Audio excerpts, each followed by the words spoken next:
down the stairs of that IL-76 towards his friend Narendra Modi. Okay, let these pictures play out, and the president is on Indian soil now. There's no sound. I just want to tell our viewers there's no sound in these pictures in case you're wondering, but there you have it. Okay, there's the money shot. You have the handshake followed by the hug. Prime Minister Modi there in person, breaking protocol, right there at the red carpet to welcome Mr. Putin as he touches down on Indian soil. I think at this level, there is no real protocol. He decides it. Pretty much. The two leaders are on the red carpet over there. Yeah. It's the delegation, receiving the Russian president over there, diplomats. I can see India's ambassador, Vinay Kumar, India's ambassador to Moscow over there, shaking the hand of the Russian president over there. You can see the Russian ambassador as well. You can see members of the Russian embassy, their defense staff who are posted over here in New Delhi, greeting President Putin, and then Prime Minister Narendra Modi along with the Russian president. Let's see what takes place. There's sometimes a small cultural event which also takes place. I think that's something that they are witnessing now. We'll just see what happens over there. We've got these images up full screen, and then we'll have to see if there is a small guard of honor. If that is the cultural event I was talking to you about, a small dance. He'll spend a few minutes over here before he proceeds to perhaps taking the salute and then getting onto his vehicle and leaving. So there's not very much formality. These pictures are very, very important, Vishnu and Padmaja, with the dance. A lot of people will be wondering, why the dancers there. Is this really necessary? The soft diplomacy relationship between India and Russia is enormously significant. And it's something that Putin has mentioned over and over again. The dance culture, the connect between people of India and Russia goes back decades and decades. There are a huge number of Russians who learn Indian dance here in India and vice versa. So these things are not, just cosmetic little embellishments. They're traveling in the same car. They are about to travel in the same car. Did they get into the same car? Yeah, I think President Putin got into that car, and you can see Prime Minister Modi getting into the same vehicle. So this is that vehicle of the PMO, which the two leaders are in. You can see President Putin in the back. So we can confirm that both the leaders are in the same car. So Padmaja, you were right. You asked that question first. Are they going to ride in the same car? Here you have your answer. Unlikely. Here you have your answer. It's over to you.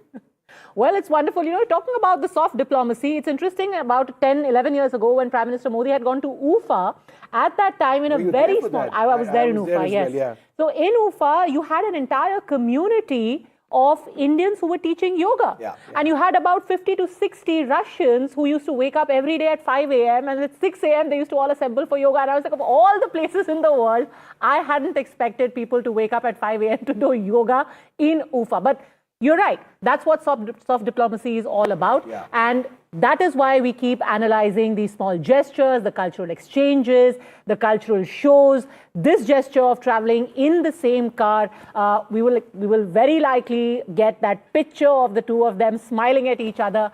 This is very important in diplomacy. It's not only about what you say, but also what you are seen to be doing. These pictures are going to be splashed on the front page of every newspaper across the world. Okay, Prime Minister Modi and the Russian president in the same car, leaving now for... where will they be going? Where will this car go, though? It could be just Prime Minister... Will they be going to... Drop him to his hotel or going straight to the Prime Minister's house. I mean, it is... To be fair, Maurya is on the way to Lok Kalyan Marg. So... But is it as informal as that? I mean, it's just unbelievable. No, but Vishnu, I think we can agree that this is Modi-Putin protocol. That's the Russian beast. Okay. The Russian beast, that black car, the Russian president's limo, is following the two leaders. That poor beast has been told, "Hamara picha karo." That beast was brought in for the journey from Moscow, all the way flown across over here. Follow this car. President Putin gets into Prime Minister Modi's vehicle, and the two go off, and the beast follows. I think this is such a beautiful symbol of how these two leaders, who of course respect protocol and the agencies that protect them and serve them, but are manifesting how there is a degree of spontaneity to this relationship. The fact that they are so easy with each other in their physical space. They're traveling in the same car. I don't even know what car that is. That's a PMO vehicle, I'm guessing. So either they're headed SUV. towards the hotel. I'm guessing Toyota they must be headed towards 7 Lokalyan Marg right now. That my guess would be that they're headed straight for dinner. That probably makes sense. Because it's 7:20 in the evening now. Yeah. And if whenever there's a visit, Early dinner and at a hotel, there's a bit of a ceremony over there. It takes time, this, that, and the other. But I noticed that those armed forces soldiers who were there, the tri-services sort of contingent, they didn't have any role. I mean, there was no small salute over here. The playing of the national anthems. I'm guessing that'll be tomorrow at Rashtrapati Bhavan. I'm just trying to understand whether this was abbreviated. It could well be that this, because there is usually a bit of a salute that takes place as you get off the steps. The president would likely salute, Indian soldiers, and there was a contingent that didn't take place. So there will be a guard of honor tomorrow presented in the forecourt of the Rashtrapati Bhavan. That's when the formal welcome begins. This is more personal, which is taking place now. And let's wait and see. This is outside Palam Technical Area, and that's right next to the Air Force Museum. When this motorcade is exiting, and we'll see the Prime Minister and President Putin in a white Toyota Fortuner SUV. That's the vehicle the two leaders hopped onto. Also important to note that in Tianjin, it was Prime Minister Modi who traveled in the Russian president's beast, but today it is Mr. Putin who is in Mr. Modi's car. So a sort of a reciprocal gesture there. It's he who's hopped onto his car with his beast tailing all of them. The beast has gone off. They were ahead of that. But it's interesting, isn't it? I mean, I think that point on reciprocity is important, that, both leaders sort of doing that. You come into my car, I'll come into your car. It shows the trust between the two leaders, the friendship. What I find interesting is... When one is traveling in the other's car, does the security also accompany them in the same vehicle? Padmaja, there were only 4 people in that car. So where is the translator? Because there would be a bodyguard up front, unless there was no bodyguard up front and there was a translator up front, because this is really, really informal. But President Putin speaks English. I've spoken to him in English. Both of them speak English. Yeah. The Prime Minister speaks English too. It's not something that President Putin dwells on for a great period of time. But it's evidently enough for the two of them to communicate. I don't think there was a translator in that. No, I have to also underscore that level of trust. If you're leaving your security behind, or at least you're paring down your security, you'll have to. If you're traveling in each other's car, at best you can take one bodyguard along. I think we've also got Aishwarya, Vasudha, all of our colleagues from the ground joining us. The convoy, of course, has already left the Palam Technical Area. Where they are headed, let's try and get a fix on that. Aishwarya? Where is the cavalcade headed? Where is the convoy headed?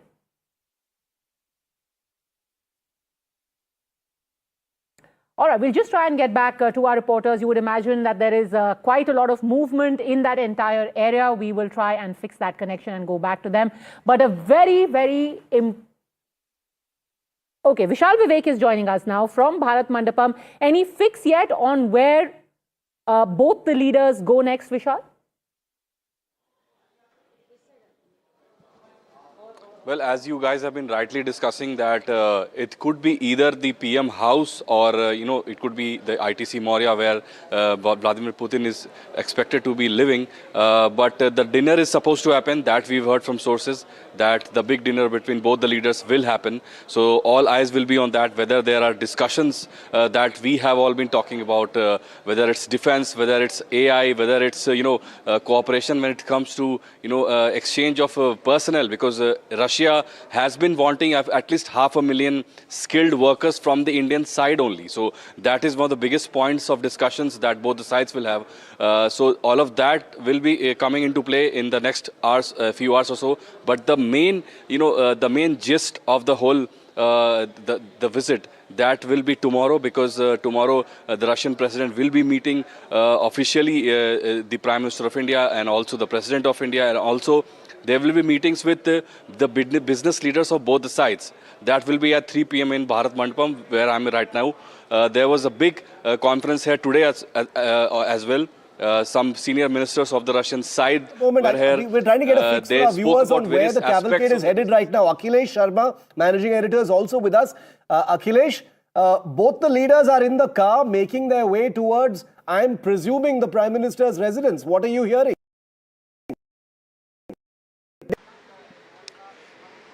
Yes, this is what we have also heard, Shiv, that immediately after departure from the airport, they will arrive at 7 Lok Kalyan Marg, which is the official residence of Prime Minister Narendra Modi. And PM Modi has actually arranged a private dinner for President Putin. And though the details of private dinner are not disclosed so far, that those who are invited, but it is believed that those who are close to President Putin, like Deputy Prime Minister is already here, he will be part of the official dinner, which is being hosted by PM Modi at 7 Lok Kalyan Marg.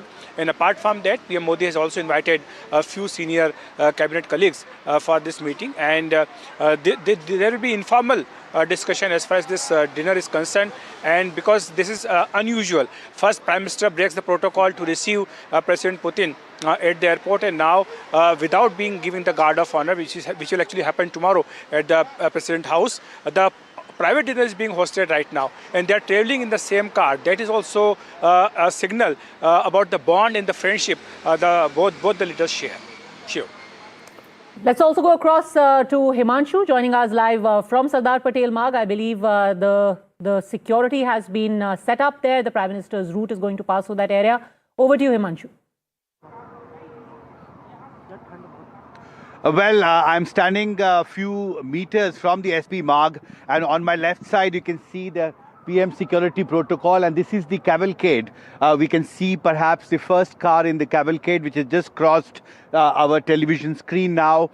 This is SP Marg. This is the route which is just a few meters from ITC Moria, where President Putin will stay. His entire delegation will stay. In fact, you can see one by one the vehicles are crossing this area, and on my right side you can see the barricades have been put in place, and this happens when Prime Minister Modi travels within the city. So all the vehicle has been stopped on this road, and any time now on the screen that you see, the Prime Minister with President Putin will cross this road just in next few minutes. And interestingly, this ITC Moria is just a few meters from where I'm standing now, and this is also the route that Prime Minister takes to go home to 7 Kalyan Marg.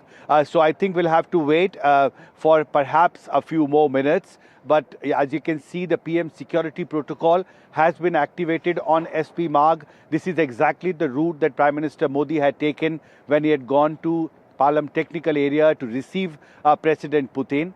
And this is exactly the route Prime Minister Modi will take to come back with President Putin. Of course, you've been talking about the political significance, the diplomatic symbolism of Prime Minister Modi going to receive Putin. And now you can see the security vehicles are gradually crossing this area. It's a long cavalcade, we have been told, because there are Russian security agencies also, along with the SPG and the Delhi police, and that's why there is very tough security. The entire road has been sealed from here till Palam technical area. There are hundreds of paramilitary forces who have been deployed along this route, and we have seen last 2 hours extremely high security. The ITC Moria hotel, in fact, has been sealed from all sides. No outsider is being allowed to go inside except the Russian delegation. And I can see the sirens now on my right side. There is a movement of VIP vehicles along this route, and we are getting this indication that any time the cavalcade will cross this area. You can see another security vehicle has crossed this. This is a long stretch. Now you can see the number of vehicles, and I think we are now watching live the cavalcade of Prime Minister Modi and President Putin crossing the SP Marg here.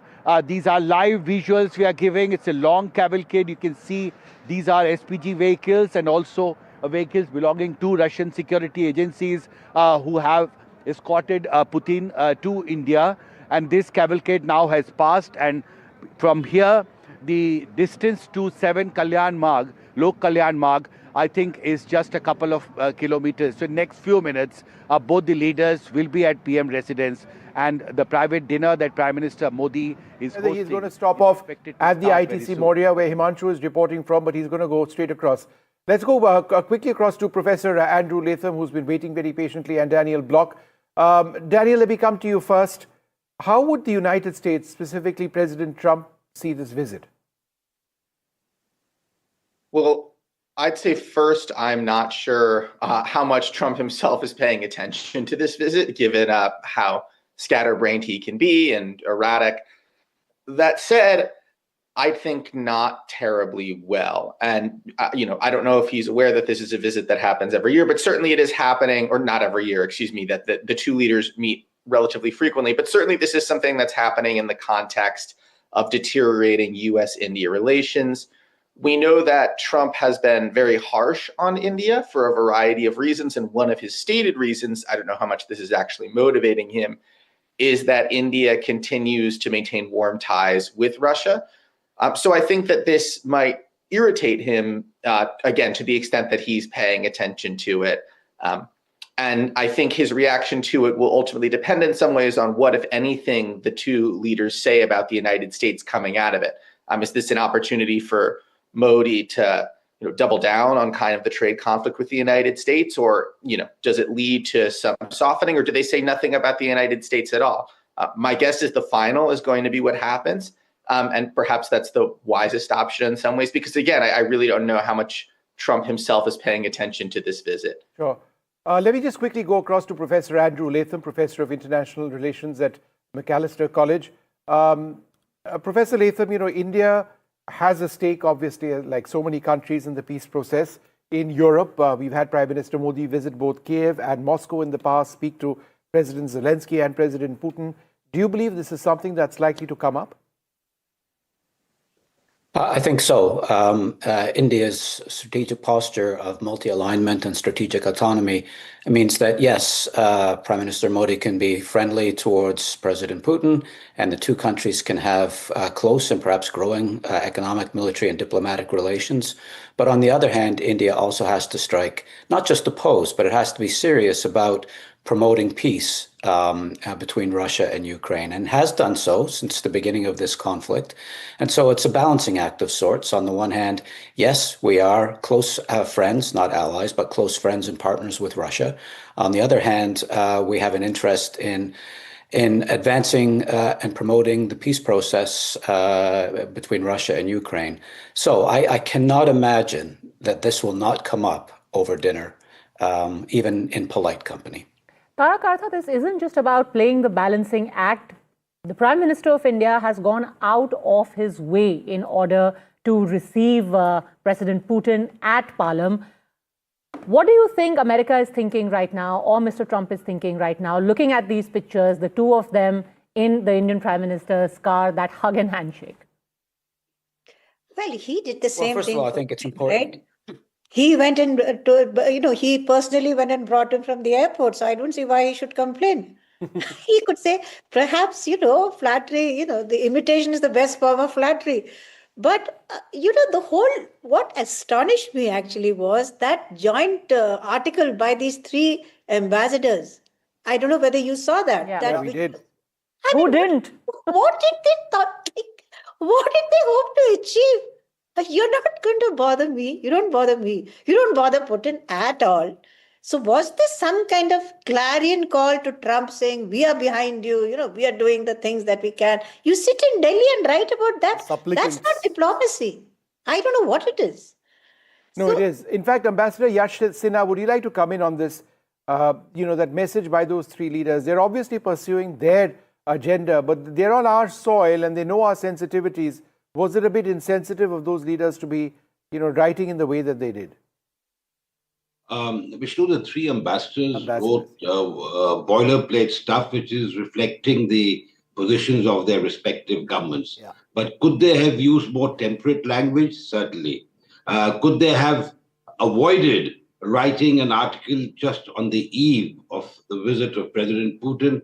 I would think so. And I think today, if I'm not mistaken, or yesterday, there was a response by the Russian ambassador Denis Alipov. So I think if you need to fight your battles, fight them in your own capitals. Do not export them to a third country. And that also a friendly country to all the three countries whose ambassadors wrote, and of course, a very friendly country to Russia. But what I'm struck by is the playing out of these special or the privileged strategic partnership. It is unprecedented.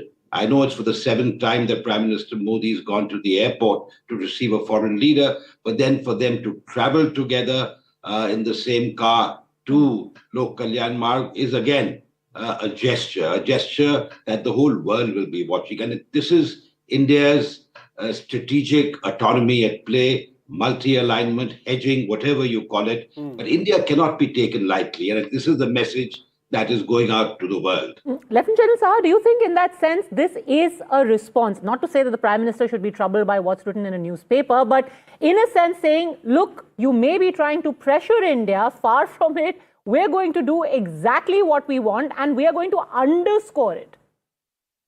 Yeah, thanks. You see, I think the most important point, apart from a whole lot which has been covered really, I think India is seeing great opportunity in the larger reorientation that Russia is up to, from greater Europe to greater Eurasia. In that, if you see geographically and otherwise, for multiple reasons, economics and so on, India has got a far greater significant role. And I think that is exactly what the Prime Minister is trying to bring out, apart from all the other issues that we have talked about, Trump, US, so on and so forth. And hence this, added importance of going out, receiving President Putin, and also it helps, in a sense, he is helping Russia to balance China actually. And that balance between China and Russia, again, helps India. So I think he is playing the game exceedingly well, if you ask me, the way the things are unfolding. But you don't think the shadow of that editorial at all hangs over this visit or anyone's concerned about it? I wouldn't give it so much significance, fine. They have written, and we just heard what the ambassador had to say. I completely endorse what he's saying. No, and also I think the overall sense is also that these ambassadors represent countries that India has very close relations with, and even though it was unsavory from a diplomatic perspective, the message that goes out is that they were able to do that here in India. This is an incredible democracy, isn't it? Nandan Unnikrishnan is also with our coverage tonight. He is arguably India's leading expert on the Soviet space, India-Russia relations and Russia itself. Nandan, good to see you. Big night for India-Russia. What are you making of, beyond just the hugs and the handshakes, which are a given with these two leaders? They're traveling in the same car together. What does all of this tell you tonight? Well, traveling in the same car is becoming a habit for them. They seem to have a genuine romance going, as far as I can see.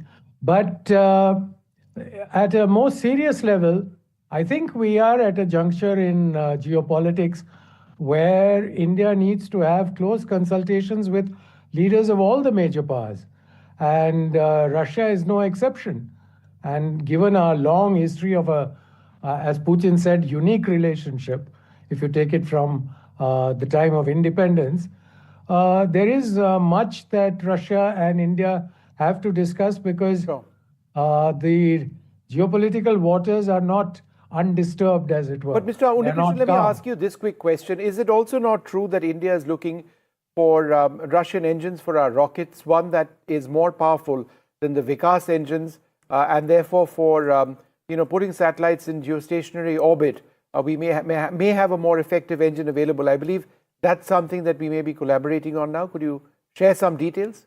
Vishnu, I am not privy to what is being discussed at that level. But yes, India would be interested in acquiring any technologies, any equipment that would advance the programs in space or nuclear energy that we pursue domestically.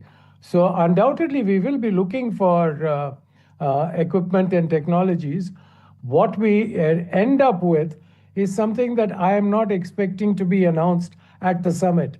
the summit usually doesn't have these huge declarations. This comes either sometimes before the summit or after. In this particular case, I expect it to happen sometime in January, February. General Saha, again, this is not the time and the place for defense deals to be announced. But I suppose that when the leaders meet, the defense minister of Russia here as well, there is more momentum which is added to existing processes. How do you see the overall defense relationship in the context of, let's say, systems like the S-400, India's acquisition of a nuclear submarine, and other areas where both sides are, have collaborated for an extended period of time?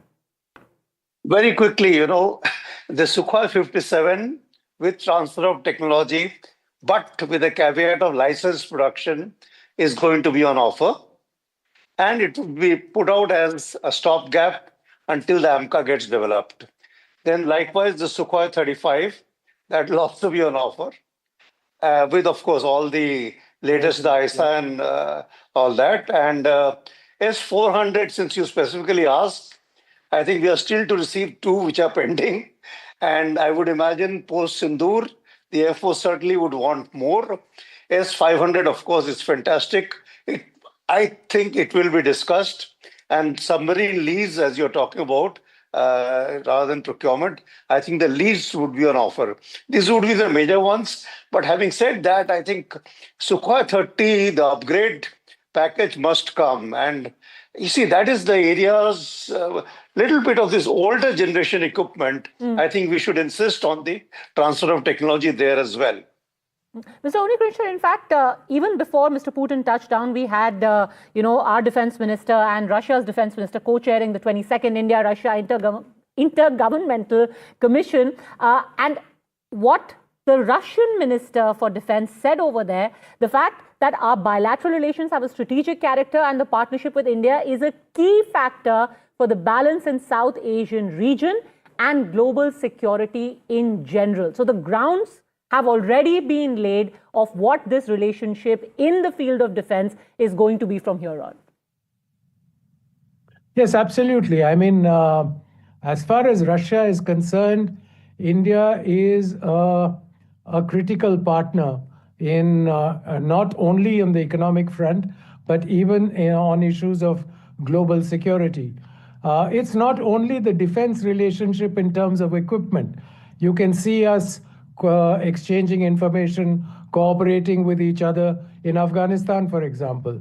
There are many other areas in which we exchange information and keep ourselves sort of abreast of the moves of the other nation. So in that sense, I think there is a strong historical relationship which Russian leadership and the Indian leadership want to take forward without sort of irritating the geopolitical situation as it exists today.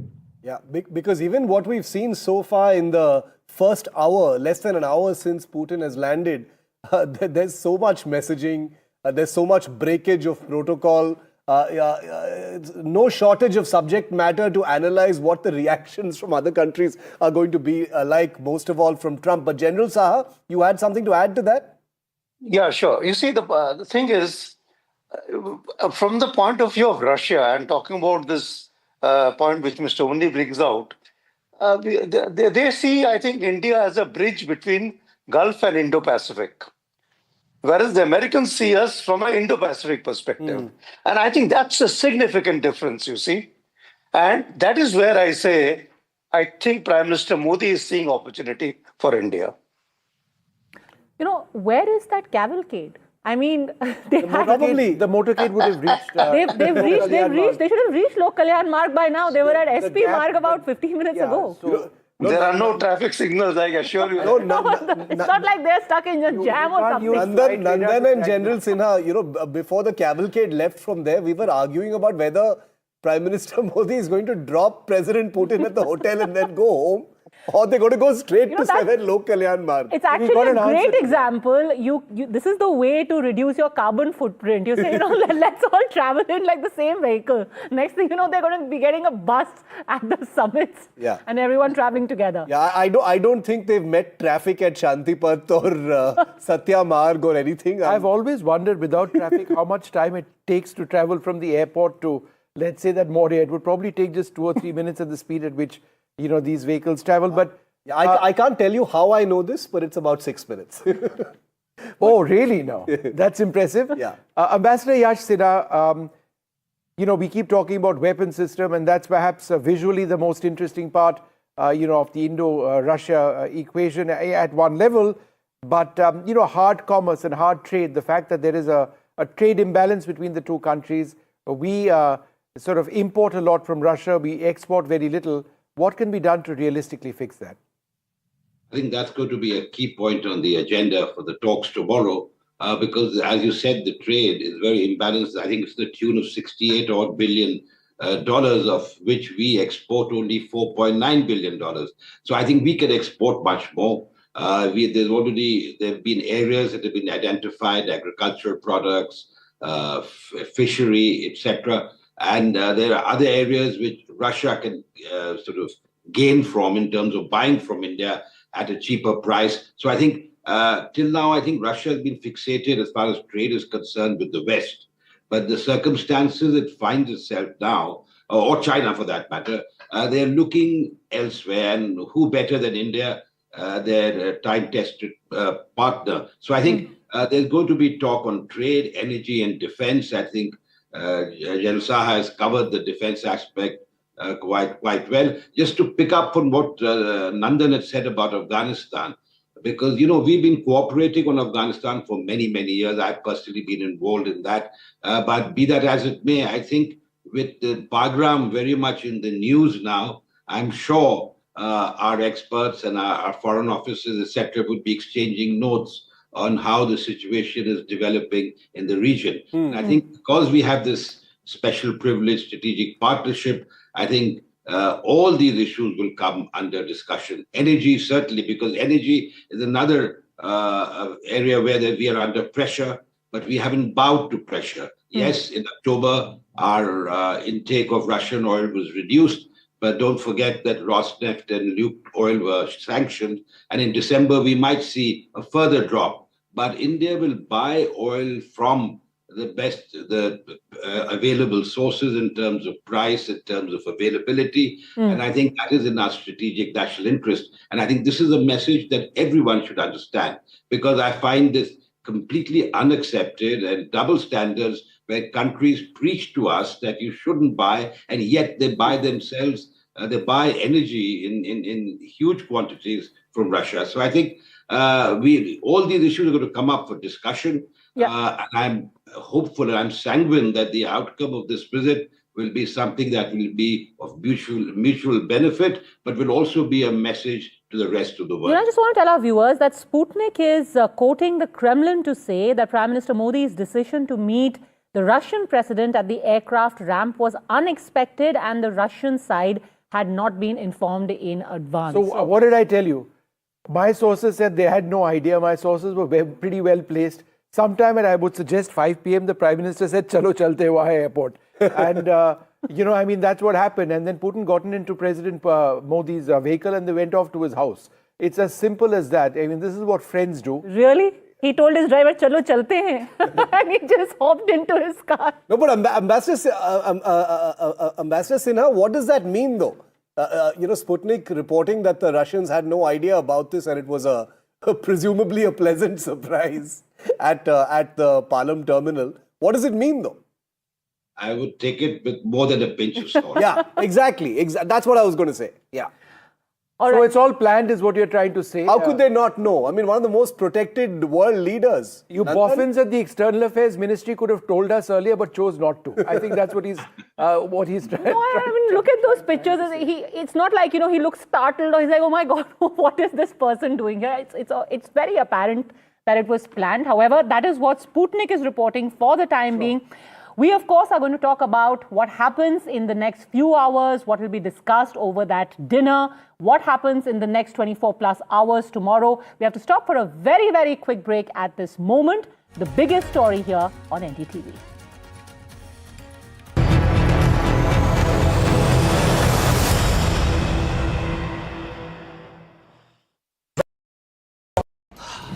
Salute है जी, आप देश की रक्षा में जान लगा देते हैं। और आप घर घर में तार लगाते हैं जी। ई बीम टेक्नोलॉजी से बनी, न जले न पिघले, सबकी रक्षा करे। हम सरहद पर लोगों की रक्षा करते हैं और आप देश के अंदर। सैल्यूट तो बनता है जी। अपार अणुशक्ति फायर प्रोटेक्ट वायर, अपार देश का तार। Two world leaders, one crucial meet. Putin says Namaste India. The bonhomie, the Big Bang deals. Bharat और रूस हमेशा कंधे से कंधा मिलाकर चले. Strategic shifts and the global impact. NDTV tracks the high-stakes handshake. Modi-Putin summit on NDTV 24/7.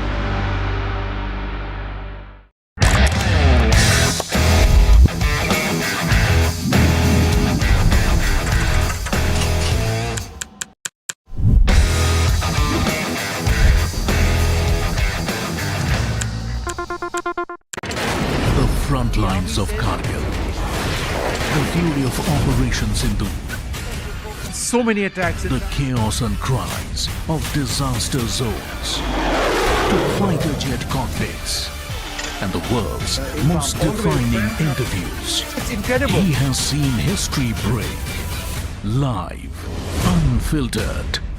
20,000 hours of live broadcasting. Welcome to Left, Right and Centre. Hard facts. War-struck country. Hard questions. In the Ukraine. 30 years of trust. In the Kargil area. North Ukraine. In France. In Italy. At Srinagar. Vishnu Shom for NDTV. Vishnu Shom. Only on NDTV. Across the country. He has tracked the pulse of power from Washington to Korea. Witnessed history being made in global capitals and conflict zones. Brought clarity to complex issues of national security and international affairs. Aditya Raj Kaul, covering international affairs like no one else. Only on NDTV network. The best app to use is the NDTV app.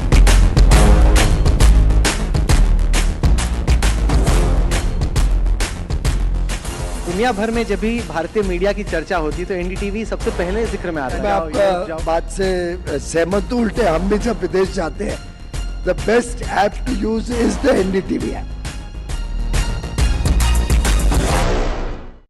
21 days in Kashmir. People have bombarded me, friends, with requests for an unfiltered list of things I saw and observed on the ground. Very special ground report from the line of control. There were some children who've lost limbs in the shelling. They're now India's smallest but possibly the most powerful crime family. Cough syrup has killed at least 25 children. Gaikwad साहब, ऐसे मत कीजिए. Suddenly people are wondering about the weaponization of India-Pakistan cricket. We live and breathe elections. You will not believe your eyes or ears when I show you what I'm about to do. And for a country that has fought so many wars in the mountains and at high altitude. We're standing on the Indian Navy's newest warship. The line of control, Shiv Arun, NDTV.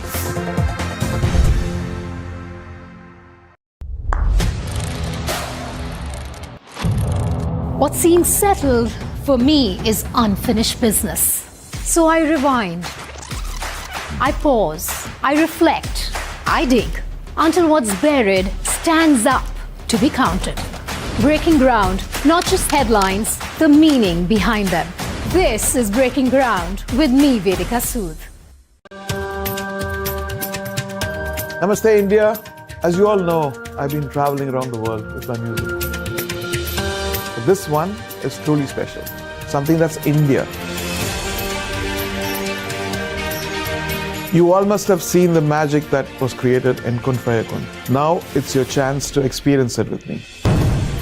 So book your tickets from District app And together, let's create harmony of hearts. See you, Delhi. Pulling us into this country. They argue, I conclude. They deflect, I drill down.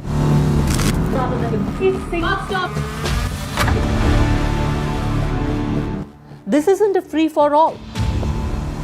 It's a reckoning. No filler, no fog. Only the facts and where they lead.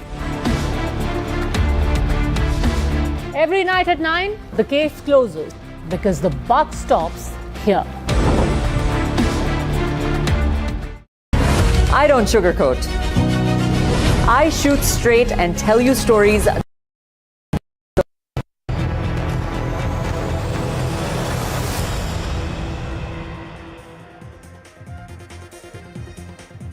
Well, good evening, everybody, and it is a wonderful evening over here. We've got the Russian President Vladimir Putin here in India, Prime Minister Modi lending a personal touch by greeting him at the Air Force Station in Palam in New Delhi. Incredible, the list of protocols that have been broken by Prime Minister Modi as he welcomes his friend, the President of Russia, Vladimir Putin. These pictures from just a few minutes ago as the President arrived in the national capital. It's a cold December night here in Delhi as the two leaders then got into the same vehicle as NDTV first told you they likely would. Not the Prime Minister's traditional vehicle, not the beast that Vladimir Putin travels in, but a separate PMO vehicle designated for the two leaders to sit in the back seat and head towards the Prime Minister's residence at 7 Lok Kalyan Marg, where they are currently, Vishnu, presumably having that private dinner. That's right. Well, joining us now, Ambassador Yash Sinha, General Subroto Saha also with us, and Nandan Unikrishnan. I'd like to thank you all very much for being with us. Ambassador Sinha, to you first. Sputnik has just put out a tweet saying that there was no expectation on the Russian side that Prime Minister Modi would be there. Assuming that that's correct for a moment, is this rare? What does it symbolize? I wouldn't expect that the Russian side didn't know because the security is involved. Yeah. And I think the Russians are very particular, and most countries are, but Russia in particular, given the circumstances that exist today. So I'm even if the MEA or if the protocol didn't convey this, the message would have been conveyed at least to the Russian security. But I think perhaps they sort of had already been in touch. I can't say it's pre-planned necessarily, in the sense that it may not have been decided a day or two ago. It may have been a decision taken today.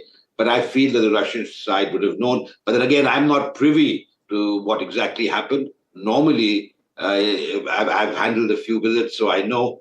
Normally, these things are always decided in advance to the details, to the minute actually, about how things proceed. No, I completely agree, and especially in the wake of the Ukraine conflict, President Putin's security detail is even more intricate and on tenterhooks, and therefore I would very much agree with Ambassador Sinha on that count that Sputnik probably pushing it a little too far. But and I want to bring all of the other guests back on our screen because Nandan Unikrishnan, let me bring this to you because the India-Russia relationship has a large degree of continuity and even predictability. We know for a fact that there's going to be a lot of business. There will, of course, be a lot of defense. Let's put Nandan on our screen quickly, please. Energy, nuclear, all of these things are you're presumably going to be on the table when those talks happen tomorrow, and probably part of the joint statement as well from Hyderabad House. But it's the little things. It is the gestures. It is the bromance, as you rightly called it. It is the breakage of protocol. That is where perhaps the story in some ways will also unfold. Do you agree with that? And what do you think the two leaders will be talking about over dinner as we speak? I think you're on mute, sir. Can you unmute yourself? Oh, I'm so sorry. I think they have a rich sort of panoply of topics to discuss. So, starting with global and coming down to regional, there are issues which both Russia and India are interested in. And I do agree with you that it's these little breakages of protocol and personal touches that imbue a freshness to the relationship, which some people used to think was drifting and was, there was a distance growing between Russia and India. But clearly what we are seeing today indicates that that is not true. Sure. But I think what the two will focus on... I'll just go across quickly to General Dhillon, who also joins us. General Dhillon, I was seeing an old interview that I had done with President Putin way back in 2002, and it just seemed that nothing has changed. He was I was asking him a question on Pakistan as a state sponsor of terrorism. Pakistan remains a state sponsor of terrorism. But I suppose the question I'm asking you is this: how has Russia been consistent for India in our fight against terrorism, not just now, but for decades, which is why that remains one of the bedrocks of the bilateral relationship? Good evening, Shiv. Good evening, Vishnu, and good evening to Ambassador Sinha and the fellow panelists and all your viewers. Yes, not only on terrorism, Russia has been a trusted ally, very dear friend since ages, since the times of Soviet Union, ever since our independence. Russia has always stood by us. In the international diplomacy, Ambassador Sinha knows it better. International diplomacy, no one can be trusted. There are no permanent friends, there are no permanent enemies, there are only permanent interests. But with Russia, there's a very special bond. As a citizen, we can feel it. I'm very sure the diplomatic community feels it much more. But as a citizen, I can say, जैसे हिंदी में बोलते हैं ना, ये बंदा भरोसे वाला है. You can count on him. That is the type of feeling you get when you talk about Russia. Unfortunately, that feeling doesn't come when you talk about any other country. And India and Russia, not only on terrorism, we have been great friends in 1971 war. Everyone is aware when US 6th Fleet came, how Russia intervened. And after independence, our defense forces, what we are today, the strength, the mighty military which we are today, is all because Soviet Union supplied us all the weaponry, all the equipment. And it was not in dollar terms, it was on barter system. And that is how Russia built us militarily. The defense ties go back to 75 years. And Russia has always been a very trusted ally, may it be in terms of joint ventures, may it be Brahmos, may it be Sukhoi, or may it be aircraft, anti-aircraft weaponry and aircrafts, and even the maintenance of the legacy equipment. Very important, because India, we cannot afford to have 100% state-of-the-art equipment in our inventory.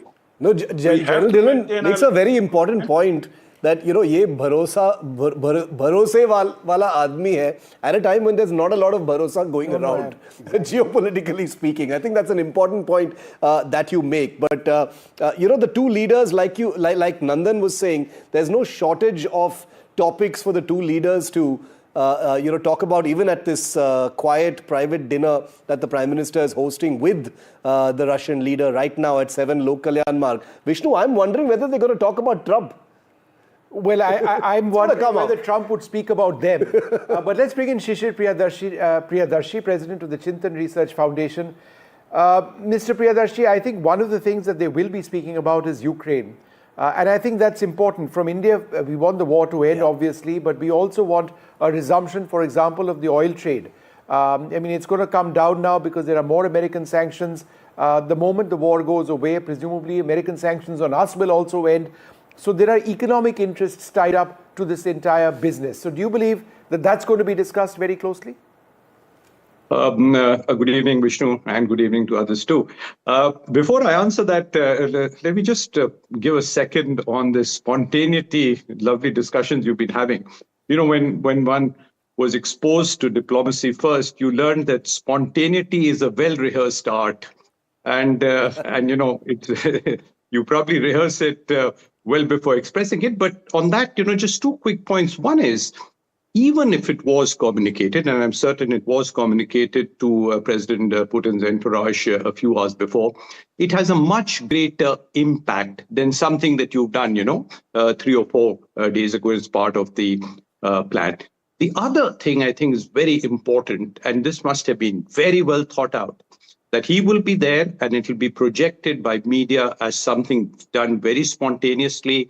It sends a big signal. Yeah. this is something that will be picked up globally. It'll be picked up, whether it's President Trump pretending not to be, looking at this visit, but this is something which will go down, that, he went there. But coming to Ukraine, Vishnu, I think India has a huge interest in the matter being settled. And I think it is also true that the sanctions, which both indirectly and directly we are facing or are likely to face, will ease if there is a decision. But India also, my feeling is, doesn't want a decision which comes about, which in a way sidelines, India, or which, gets Russia to, as part of the deal, not to continue with the kind of relationship we have. Yeah. But more importantly, I think, what also, President Modi is a world figure, and he wants to really kind of build on that. And if he can play even a small part in getting this, kind of deal done as a consequence or partially in consequence of this visit, I think it'll go a long way. We've got the latest pictures coming in from Lok Kalyan Marg of Prime Minister Modi and President Putin. So obviously, as we reported, they've gone straight to the Prime Minister's estate in central Delhi. And these are pictures first on NDTV, as always, of the two leaders walking through that archway adorned with the Russian and Indian flags and making their way towards the site where they are currently having their private dinner. These are pictures, as you can imagine, from a few minutes ago. They're deferred. Beautifully lit up. Yeah, beautiful. I haven't seen that lighting on the walls with the Russian and Indian flags or any flag before this. So it's a bit different. If you just look at that beam atop the structure, I found that to be quite interesting. So they're very relaxed looking, Shiv, at this stage. The two leaders, they're friends. They've gotten to the same car, as we've been saying. The real work begins tomorrow, and just for the benefit of our viewers joining in, there'll be a formal reception on the forecourt of the Rashtrapati Bhavan that takes place shortly after 9 a.m. tomorrow morning. There'll be the formal Russia-India annual summit that will be held at Hyderabad House. There is a Russia-India business summit which is taking place at the Bharat Mandapam. President Putin will be going there at some stage tomorrow, and he will be going to Rajghat as well. But later on in the evening, there'll be a formal banquet hosted by the President of India at Rashtrapati Bhavan before President Putin flies back. So a short visit, 27, 28 odd hours before the Russian president ends his visit and goes back to Russia. But Nandan Unikrishnan, as somebody who follows the space program very closely, and we should discuss this a little bit, Gaganyaan, India's space program, that's something that we track so very closely, has very close links with Russia, right? Yes, we had sent our future cosmonauts, astronauts, whatever we want to call them. We had sent them for training there. And Russia has tremendous experience of manned space flight. So it is something that we would like to share with them. I mean, they could share with us, and we could learn a lot. So I'm sure ISRO is well aware of it, much better than I am, and are doing whatever is necessary in that direction. The Russians are particularly keen these days to maintain a close relationship with India, and are quite prepared today to be far more open in the sharing of technologies, information, than they were, let's say, even 5 years ago. So it's an interesting juncture in our relationship, and we should not miss this opportunity. All right. Dr. Peter Hansler, founder and chief editor of Forum Geopolitical.com, joins us. Dr. Hansler, how is Russia looking at this visit? Besides affirming or reaffirming a close relationship, what are Moscow's expectations? I think the expectations are very high. I think that there will be talks about a lot of trades. I assume that a lot of contracts will be signed at the occasion of this visit. And it's also an appreciation. I think the Russians show a lot of appreciations towards India, because India stood strong with Russia. Dr. Hansler, just give me 1 second. I'll come back to you. The image that you see on the screen is of President Putin, Prime Minister Modi in Prime Minister Modi's vehicle, a Toyota Fortuner, which President Putin hopped onto on his way back to the Prime Minister's residence. So again, the bonhomie of the two leaders. We saw this in Tianjin a couple of months back when the two leaders had gone there, we're seeing this now as well. I mean, it's interesting because the Russian president had his special vehicle, his armored vehicle flown in from Russia, but he chose to get onto Prime Minister Modi's vehicle instead. So that sort of gives you an idea of the informality that exists between the two leaders. Dr. Hansler, go ahead with the point you were mentioning. Yes, I think Russia does appreciate the level of loyalty which India showed towards Russia, because from the very beginning, that means since March 2022, the Western countries, whether it was the United States or the European Union, everybody was putting a lot of pressure on India in order to, that they don't work any longer with Russia together, and India stood strong. And loyalty is a concept which is extremely important.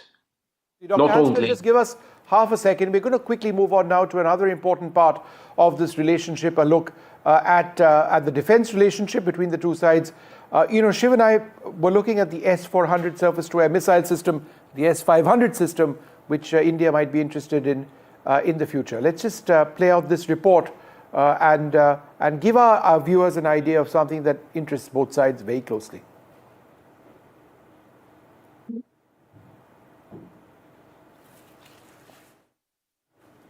So let's stay with these pictures. Let's stay with these pictures because I want to put that picture of the two leaders in their car on our screen again for a moment, because it's the second time that President Putin and Modi have ridden in the same car together. It is a breakage of protocol, but it's happened for the second time this year after the Tianjin. This is a picture from Tianjin at the Shanghai Cooperation Organization summit earlier this year. And here's the other one, that's tonight. So the two leaders have shared a ride twice this year. This is the money shot, Vishnu. I'm going to go ahead and say this is the money shot, even though we've got a whole day of photo opportunities tomorrow lined up as well. And I imagine there's going to be a lot of such things to see tomorrow as well. But two big pictures, important pictures. The one on your left side of your screen is tonight. Prime Minister Modi and President Putin riding in a PMO vehicle together, breaking protocol, riding together to the Prime Minister's estate. On the right-hand side of your screen, pictures from a couple of months ago in China. So the two leaders sending out a message just a few weeks apart that messaging matters, symbols matter, this friendship definitely matters, and riding in the same vehicle is only one in a small list of protocols that the Prime Minister has broken, including being there personally to receive President Putin tonight at the Delhi Palam airport. So as we speak, as you look at these pictures, let's go full frame on tonight's picture for a moment, because the two leaders are now at the Prime Minister's estate where they are having dinner. This is the picture that I wager you're going to see on the front pages of most newspapers tomorrow, in addition to those magnificent pictures that are coming in from the Lok Kalyan Marg estate, which is where the Prime Minister resides in the national capital. It's a cold winter night, and the two leaders are now in there having dinner. Let's show our viewers those pictures from 7 Lok Kalyan Marg, Vishnu, where the two leaders, I imagine a very small group will be with them as they have that conversation. It's a private dinner. Very quick one that's being hosted by the Prime Minister before tomorrow kicks in. Remember, President Putin is staying at Delhi's ITC Maurya Hotel. The entire hotel, of course, has been taken over. It's a high security zone already.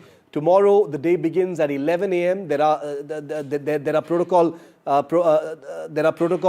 items on the agenda early in the morning from about 9:40, which is when the ceremonial guard of honor at the Rashtrapati Bhavan takes place. Yep. And then you've got President Putin and Prime Minister who will begin the India-Russia summit. You know, Shiv, I got a message from a very senior Indian diplomat, somebody who served very, very closely in Russia in the past as well. And he says that, and it's interesting, it would have been extraordinary and newsworthy if Putin had not been received at the airport by the Prime Minister, as has been the norm for all Russian presidents and CPSU general secretaries, without exception, as with all US presidents. So perhaps this was something that President Putin would have expected, and but I do believe it is interesting that they hopped onto the same vehicle and drove down to Prime Minister Modi's house in the manner that they did. But this does reflect, you know, the importance that India attaches with the relationship with Russia, and you know, there's a great deal of that's going to be looked at over the next few days. Now, over the next 24 hours. So what exactly are we looking at? We're looking at an enhancement of the trade relationship between the two sides.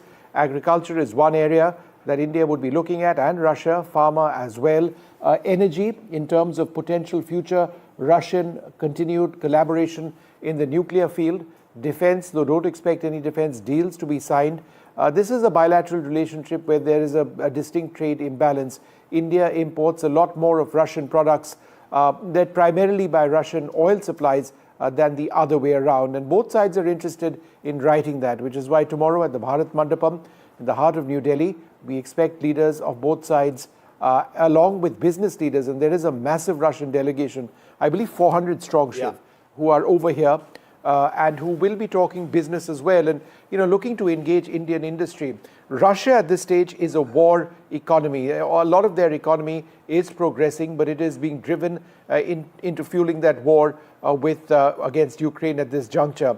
What the world expects, and India certainly does, is that the war must end. That enables India to restart oil imports from Russia, and it enables trade between both sides to actually get to that level that both India and Russia seek.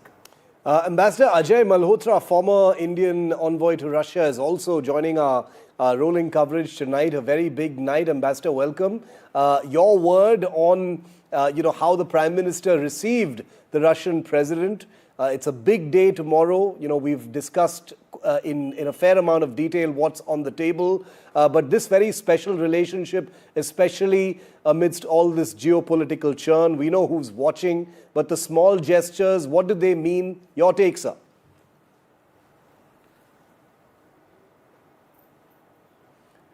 Ambassador, you'll need to unmute yourself, please. Go ahead, sir. Apologies. Yeah, well, this was to be expected. They are friends of long standing. The first time they met was in 2001 when the then Chief Minister of Gujarat, Mr. Narendra Modi, had gone to Moscow, and when they had signed the agreement on sister city relations between Astrakhan and Ahmedabad. And from that occasion on, even as Chief Minister, he met him 3 times, again in 2006, 2009, and then repeatedly thereafter, when he became Prime Minister from 2014. So this is a friendship that has deep roots, not only for India, but also for the two top interlocutors. They get on very well, which is clear to anyone who is looking at the visuals. And yeah, being at the airport was absolutely expected. Sputnik might be telling you anything. I heard the previous portion where they might be saying that protocol, etc. But these things are never outside protocol. They always take place as per requirements. And if you look, even when Putin went to Anchorage in Alaska, President Trump was there to receive him on the red carpet at the airport. So it would have been very strange if our Prime Minister were not there. Yeah. But the lovely thing is that he got into the car. This would have also been agreed in advance, and proceeded in our Prime Minister's car back to his home for the private dinner that they would be having together, where, if you ask me, I think most of the actual kind of broad understandings and policy kind of guidance that needs to be agreed upon would probably be reached. So that's yeah, it's an important movement. What's happening now is for our country is hugely important. Yeah. I only see positivities in it, but we would know more as they come out and brief us later on at some stage tomorrow. Yeah. General Dhillon, America has concerns about India's continued import of Russian weaponry. That's not going away. I mean, we've just invested massively in the most basic things. AK-203 rifles, that's a Russian design, made in India for sure. But that Indo-Russian defense collaboration, that's primary to our military policy. And that's not going away, right? Absolutely, Vishnu, and that's not going away. It has reasons. It has reasons. No defense system, like I said earlier, we can just throw it away and bring in the new weapon systems. Now, Operation Sindoor. Operation Sindoor proved it beyond doubt that air defense is the new sword arm of the defense forces. Now, in Indian air defense, which comprises of all three services, the Army, Navy, and Air Force, like I said earlier, they're legacy weapon systems, they are newer weapon systems, and the state-of-art, like S-400. Now, all these have to be clubbed together. They have to be integrated together. And that is how the Suraksha Sudarshan Chakra comes into being. So older weapon systems, if they are of Russian origin or Soviet origin, and you bring in a Western bloc weapon systems now, how will they talk to each other? How will they integrate each other? In air defense, there is a designation. You pick up which weapon, which projectile is coming towards you, then you designate it to the target, and then the target engages it. Now, all these three things, that is the radar, the communication systems, and the weapon, they have to be integrated. Like that is what is the Agni Tir, which proved successful in Operation Sindoor. So we have to continue to deal with Russia, at least in air defense and in the aircrafts. Like, just to give you an example for the benefit of our viewers, we have Brahmos, which proved so successful during Operation Sindoor. Now, Brahmos in the air transported model can only be carried by Su-30. It cannot be. Now, we cannot bring in a new aircraft and then try and do jugaad to fit in our existing weapons, the missiles like Brahmos. So it stands to logic, it stands to military logic, it stands to economic logic to continue with the block of the weapon systems which we are already dependent on and which is the main inventory. Notwithstanding that, there are certain weapons and communication systems and the intelligence systems which other bloc has. And as standalone, they can be brought in. Whereas Russia, for one, is a country which will deal with us for co-production, maybe of S-500, like joint venture. Brahmos is already there, Square is already big manufacturer here. We are talking of S-500 also. Yes. So it makes sense, and also to give impetus to Make in India or Atmanirbhar Bharat. We have joint ventures and co-production with Russian, like you talked about AK series. Now they are being jointly produced. So with dealing with Russia on defense matters makes a lot of military sense. Sure. And we should continue to do that. And I'm not even talking about the release of nuclear submarines and aircraft carriers and all which we have of Russian origin. So there is a lot we have in common.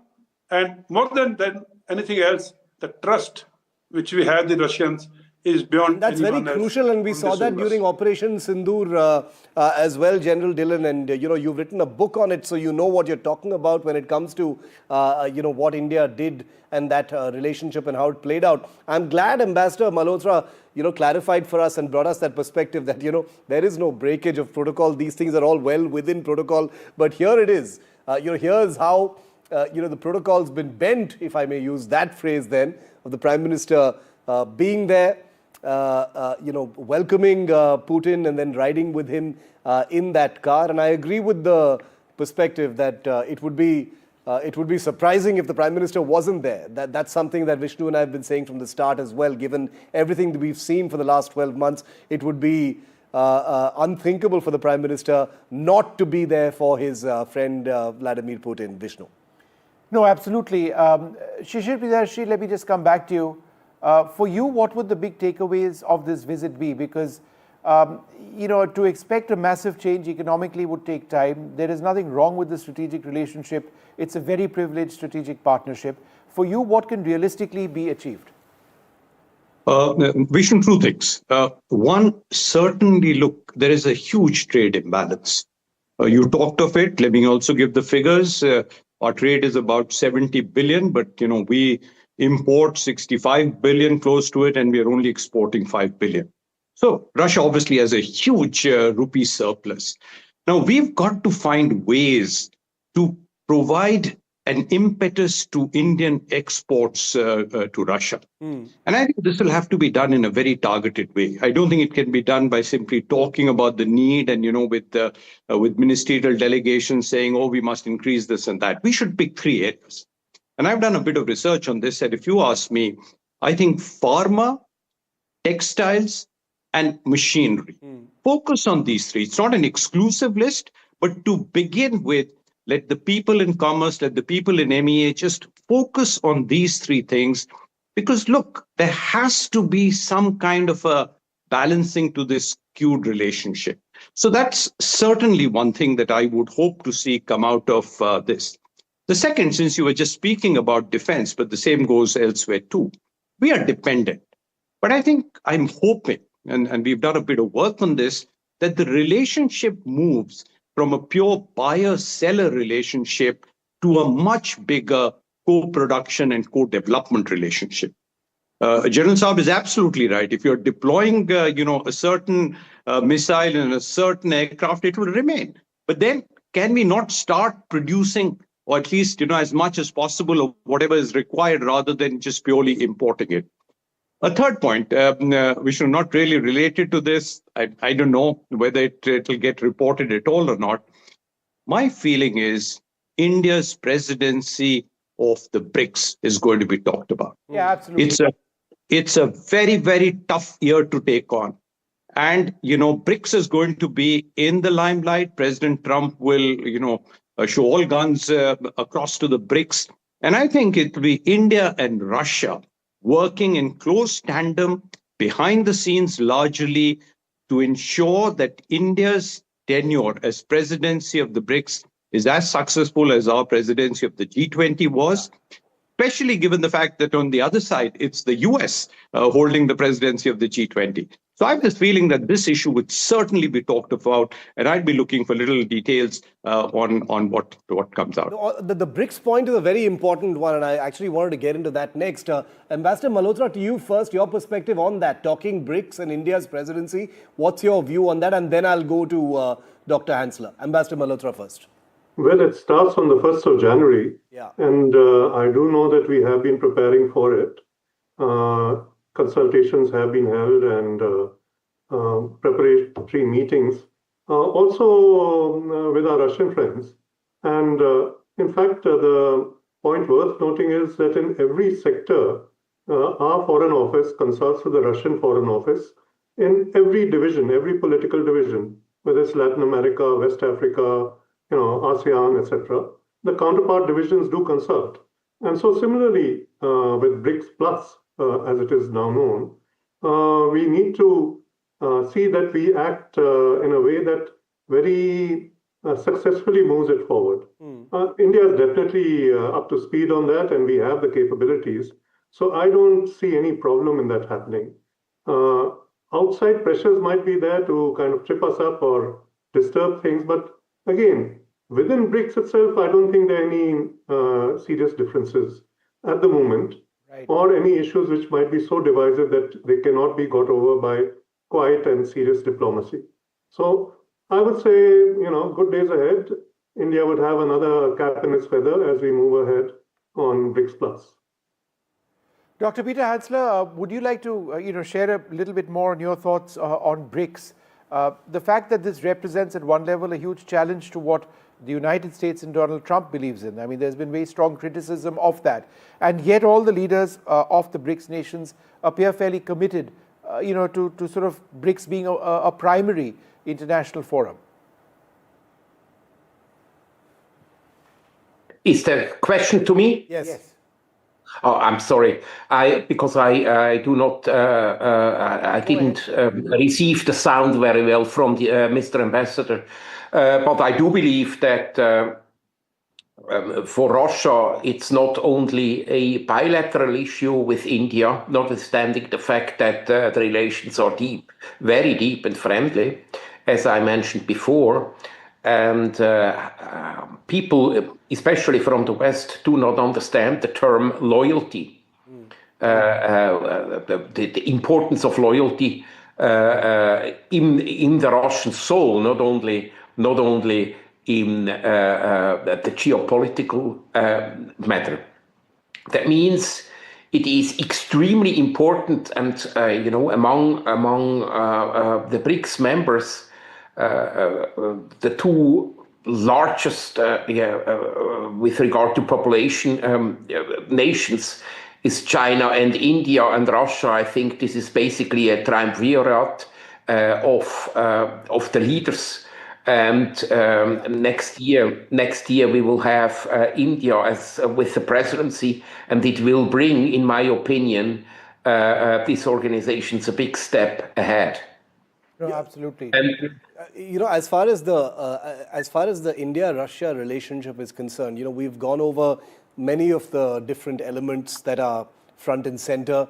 Defense is oftentimes talked about a lot because it's the most visible, it's high value, it's something that's constantly on the table. Operation Sindoor just happened, as General Dillon just reminded us. But the S-400 is a system that everyone's talking about.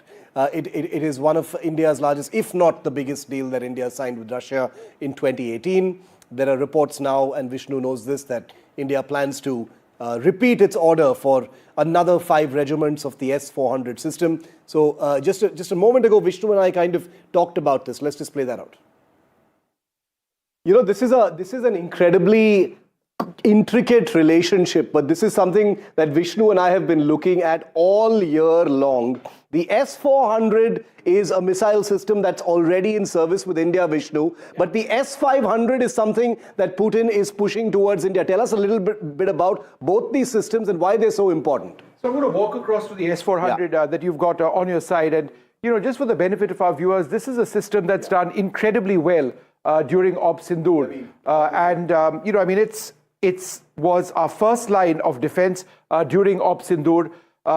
It was the system which intercepted incoming Pakistani cruise missiles, some of which were incredibly fast.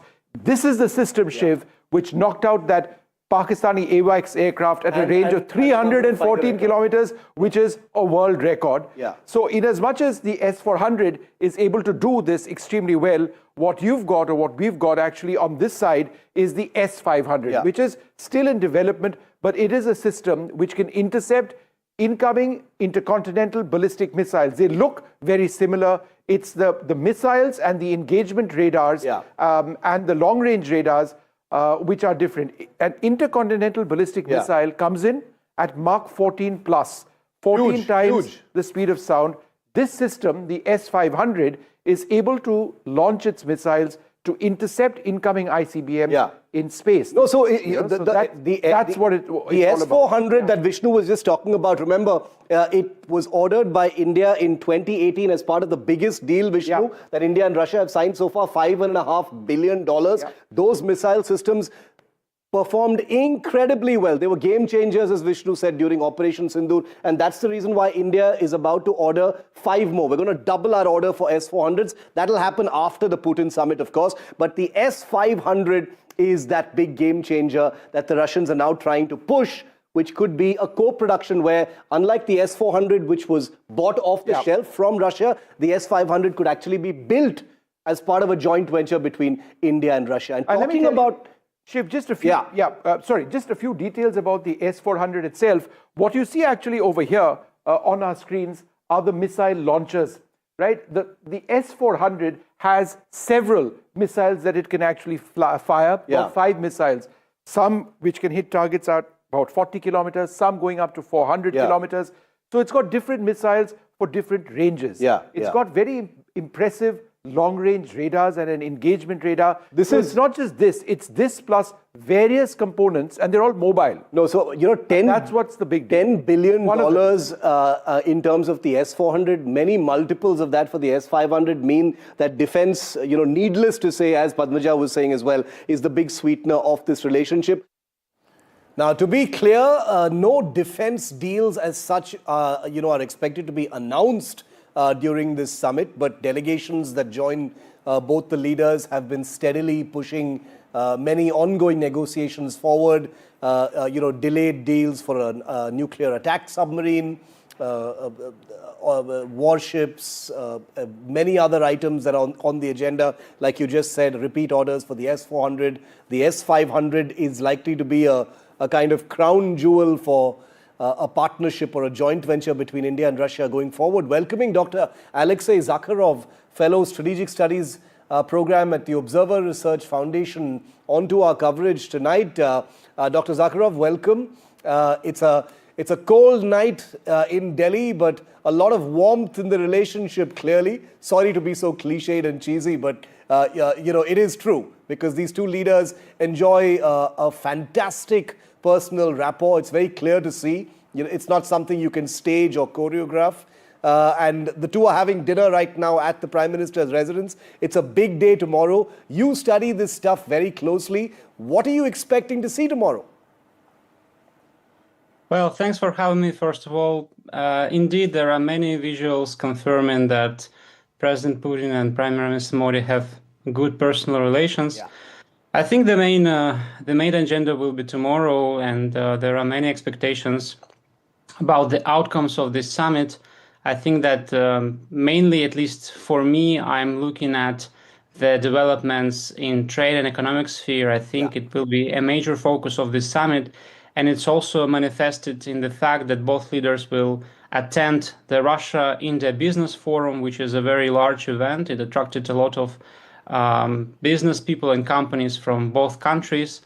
And I think that it's like the major focus of this particular summit. Of course, deals in energy, and you've discussed a lot the defense sphere. I think these are important. We have seen the meeting between the two defense ministers today. And I think there are many items on agenda. Some of them are not announced, and some of them will be just follow-ups of these engagements and exchanges during this summit.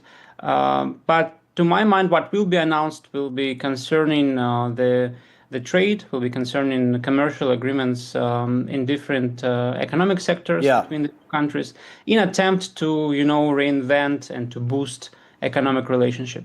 Ambassador Malhotra, very quickly, these are two leaders. The two leaders we're talking about in this relationship, are individually wildly popular. There's a sort of viral quality about everything they do. They've got enormous, individual followings among the citizenry of both countries.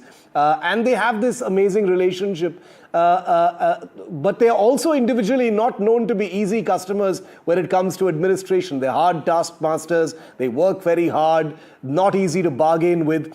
From a diplomatic standpoint, Ambassador Malhotra, how does this easy relationship and this bromance help the larger relationship? Does it act as a lubricant to do more things between two countries, the personal relationship?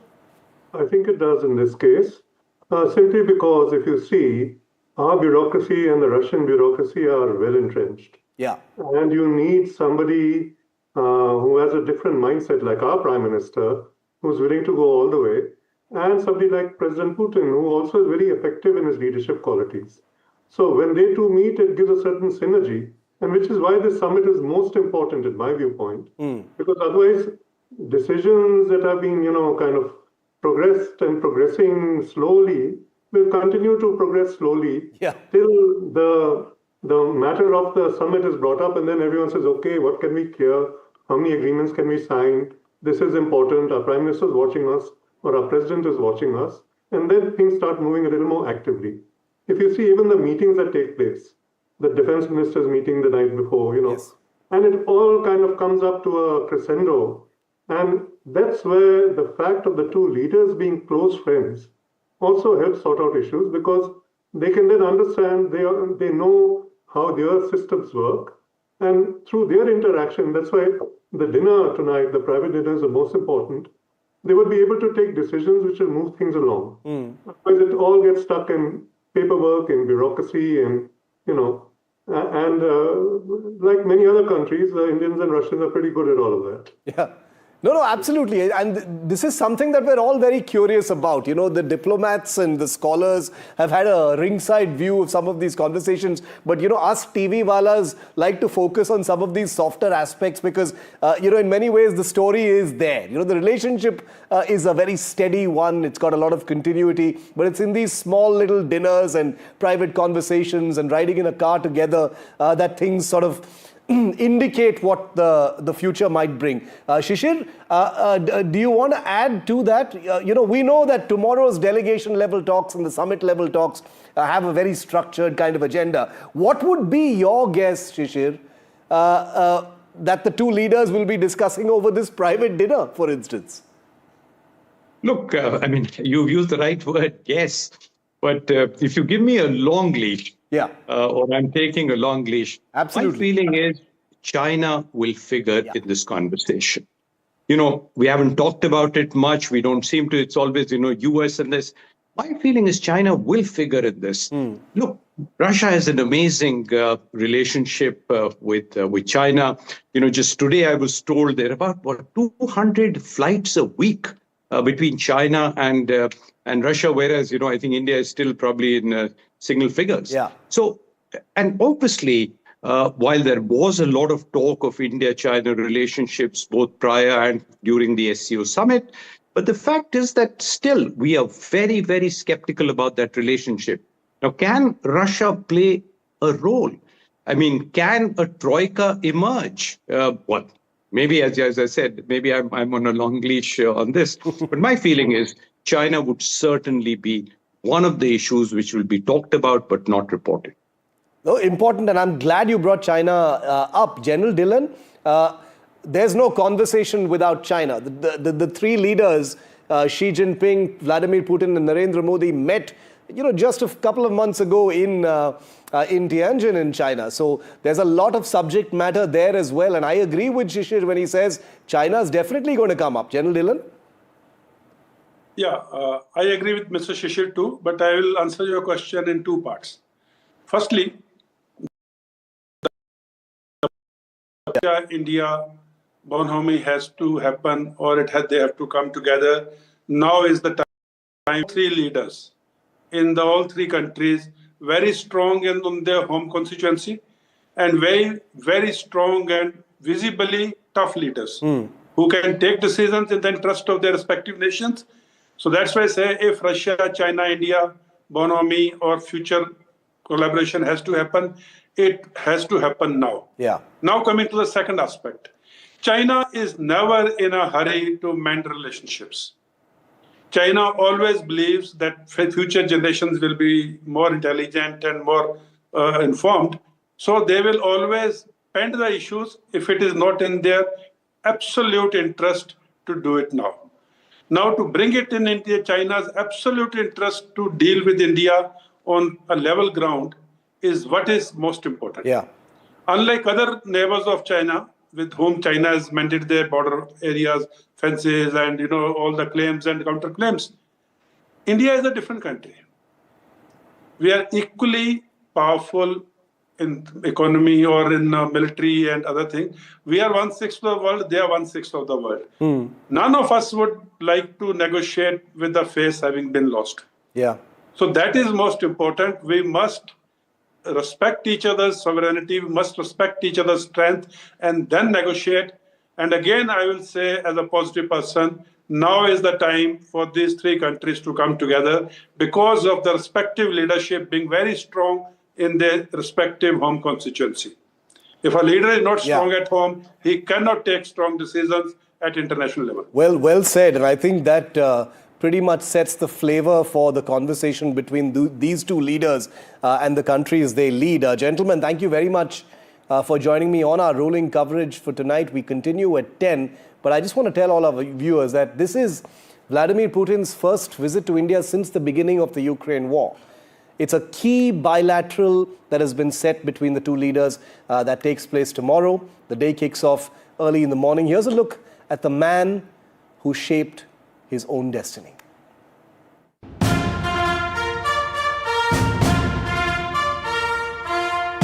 Торжественная церемония Вступление Владимира Владимировича Путина. He emerged from obscurity to become the undisputed leader of the largest country in the world. From humble beginnings to having his writ hold sway in domed city Moscow, capital of modern-day Russia. Vladimir Vladimirovich Putin never missed an opportunity to mold destiny to his advantage.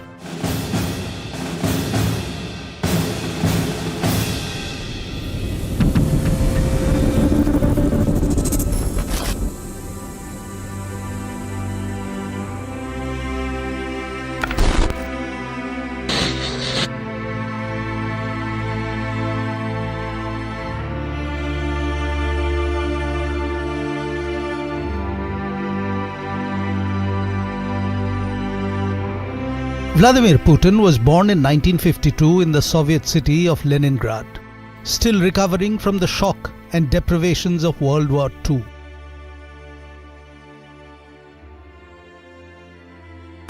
Most of the population had died, 1 million of them starved to death.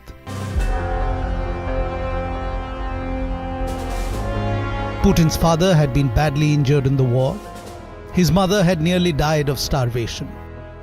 Living in a rat-infested apartment with 2 other families, Putin's family had no hot water, a broken-down toilet, and little or no heat.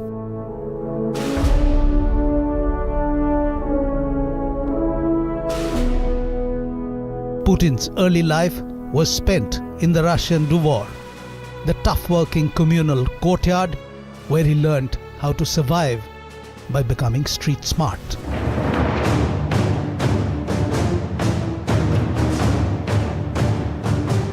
Early in life, he was attracted to Sambo, a martial art developed by the Soviet Red Army that combined judo with wrestling. Later, he shifted to pure judo and became a master.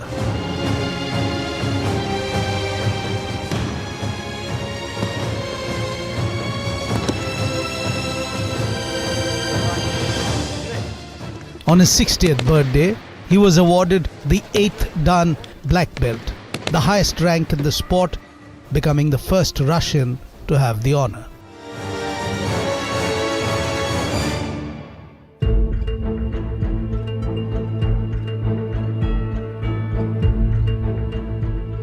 Vladimir Putin studied law at Leningrad State University, graduated in 1975, and immediately joined the Soviet intelligence service, the KGB.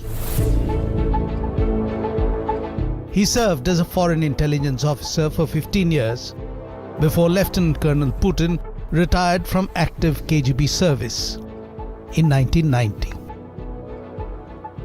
He returned to Russia to become Pro-Rector of Leningrad State University with responsibility for the institution's external relations. In June 1991, Putin became a deputy mayor of St. Petersburg and was put in charge of the city's Committee for External Relations. He officially resigned from the KGB in August. And then onwards, his growth in the world of politics gained true momentum.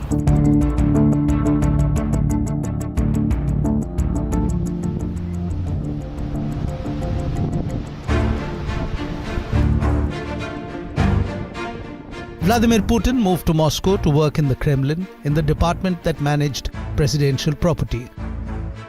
In March 1997, Putin was elevated to Deputy Chief of the Presidential Staff. In July 1998, President Boris Yeltsin first made Putin the director of the FSB, the KGB's domestic successor, and soon after, Secretary of the influential Security Council.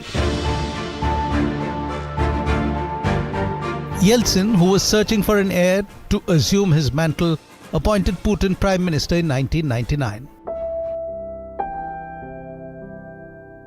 The street kid from Leningrad, who had learned judo to hold his own, was now well on his way to becoming the world player that he was destined to be. Within months of Vladimir Putin becoming Prime Minister, Boris Yeltsin resigned as President of the Russian Federation and Putin became the acting president in his place on December 31st, 1999. При осуществлении полномочий президента Российской Федерации.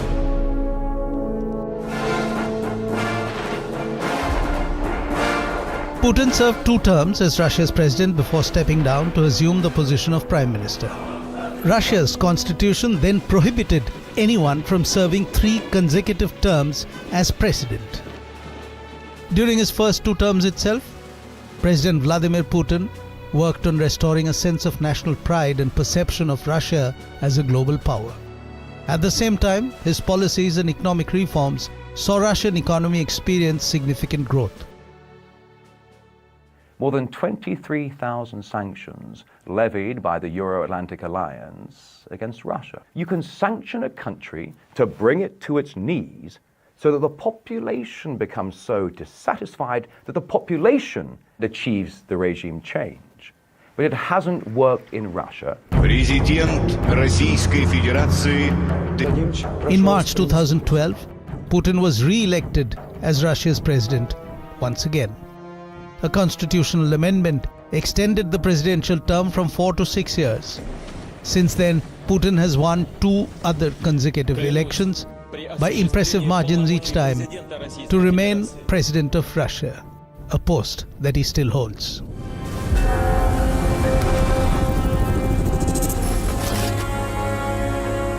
Strong and decisive, Putin has endeared himself to his supporters, within Russia and across the global south, as someone ever willing to challenge the hegemony of Western influence and globalism. Vladimir Putin, the boy from an impoverished background, has by his own efforts today become the ultimate symbol of Russian national sovereignty.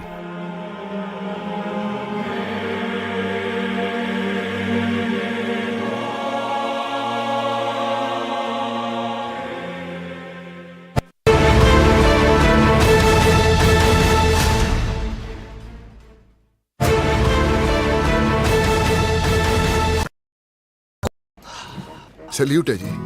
आप देश की रक्षा में जान लगा देते हैं और आप घर घर में तार लगाते हैं जी। ई बीम टेक्नोलॉजी से बनी, न जले न पिघले, सबकी रक्षा करे। हम सरहद पर लोगों की रक्षा करते हैं और आप देश के अंदर। सैल्यूट तो बनता है जी। अपार अणुशक्ति फायर प्रोटेक्ट वायर, अपार देश का तार।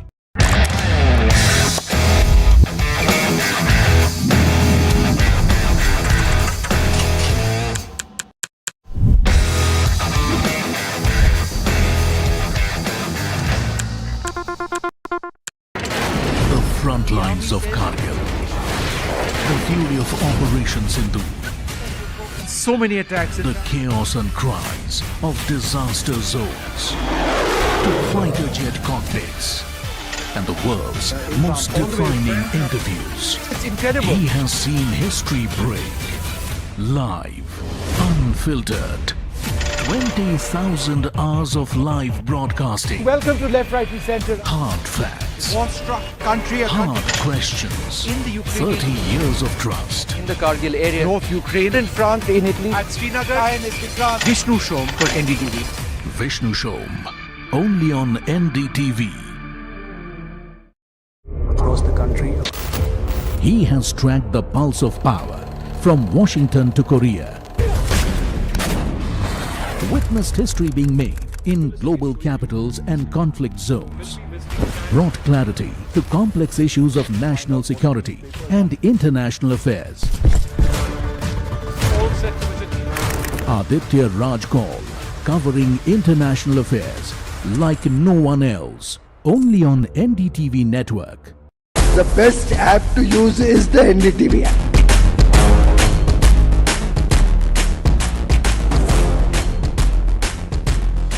दुनिया भर में जब भी भारतीय मीडिया की चर्चा होती है तो एनडीटीवी सबसे पहले जिक्र में आता है। मैं आपका बात से सहमत हूं। उल्टे हम भी जब विदेश जाते हैं, the best app to use is the NDTV app.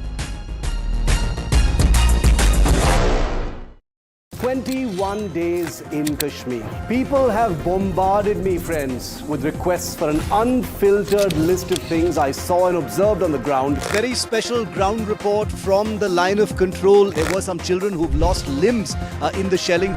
They are now India's smallest but possibly the most powerful crime family. Cough syrup has killed at least 25 children. Gaikwad sahab, aise mat kijiye. Suddenly people are wondering about the weaponization of India-Pakistan cricket. We live and breathe elections. You will not believe your eyes or ears when I show you what I'm about to. And for a country that has fought so many wars in the mountains and at high altitude. We're standing on the Indian Navy's newest warship. The line of control, Shiv Arun, NDTV.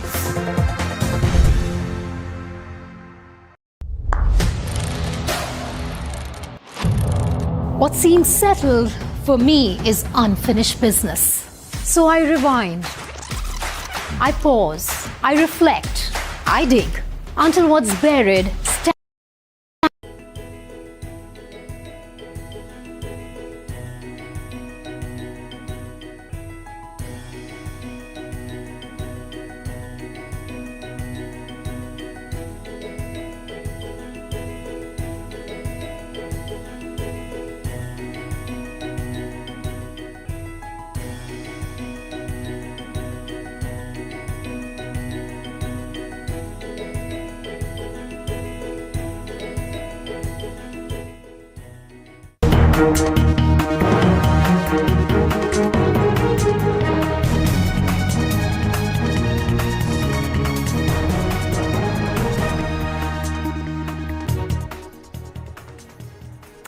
Good evening and welcome. Thanks very much for tuning in to NDTV. I'm Padmaja Joshi, and on every story that matters, the buck stops here. And our top focus today, even as the entire world is talking about that big Trump-Modi meeting that is to happen tomorrow, a shocking story is unfolding right here in our country, under our noses, in Tamil Nadu.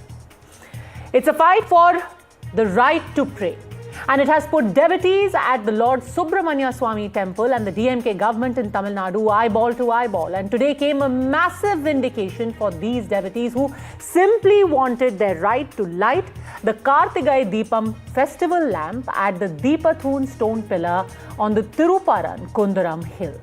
The Madras High Court dismissed the Tamil Nadu government's appeal against the order that had allowed devotees to light lamps at the hilltop and called the plea itself one that had been filed with an ulterior motive.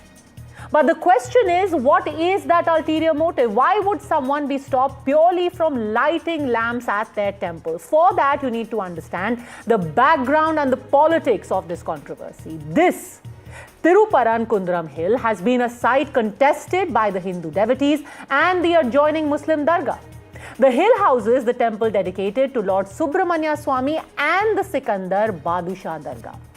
On Monday, though, the Madurai bench of the Madras High Court ordered that the temple administration should light the lamp at the Deepathun on Wednesday, and yet it did not happen.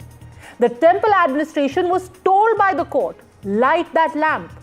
Come 6 p.m., it did not happen. It simply did not happen. It did not happen despite a court order. It did not happen despite CISF cover being given to those who won their right to light the lamp, and they won that right from court. It was a court order. It did not happen in brazen contempt of that very court order. Today as well, the Madras High Court gave the state a second round of tongue lashing.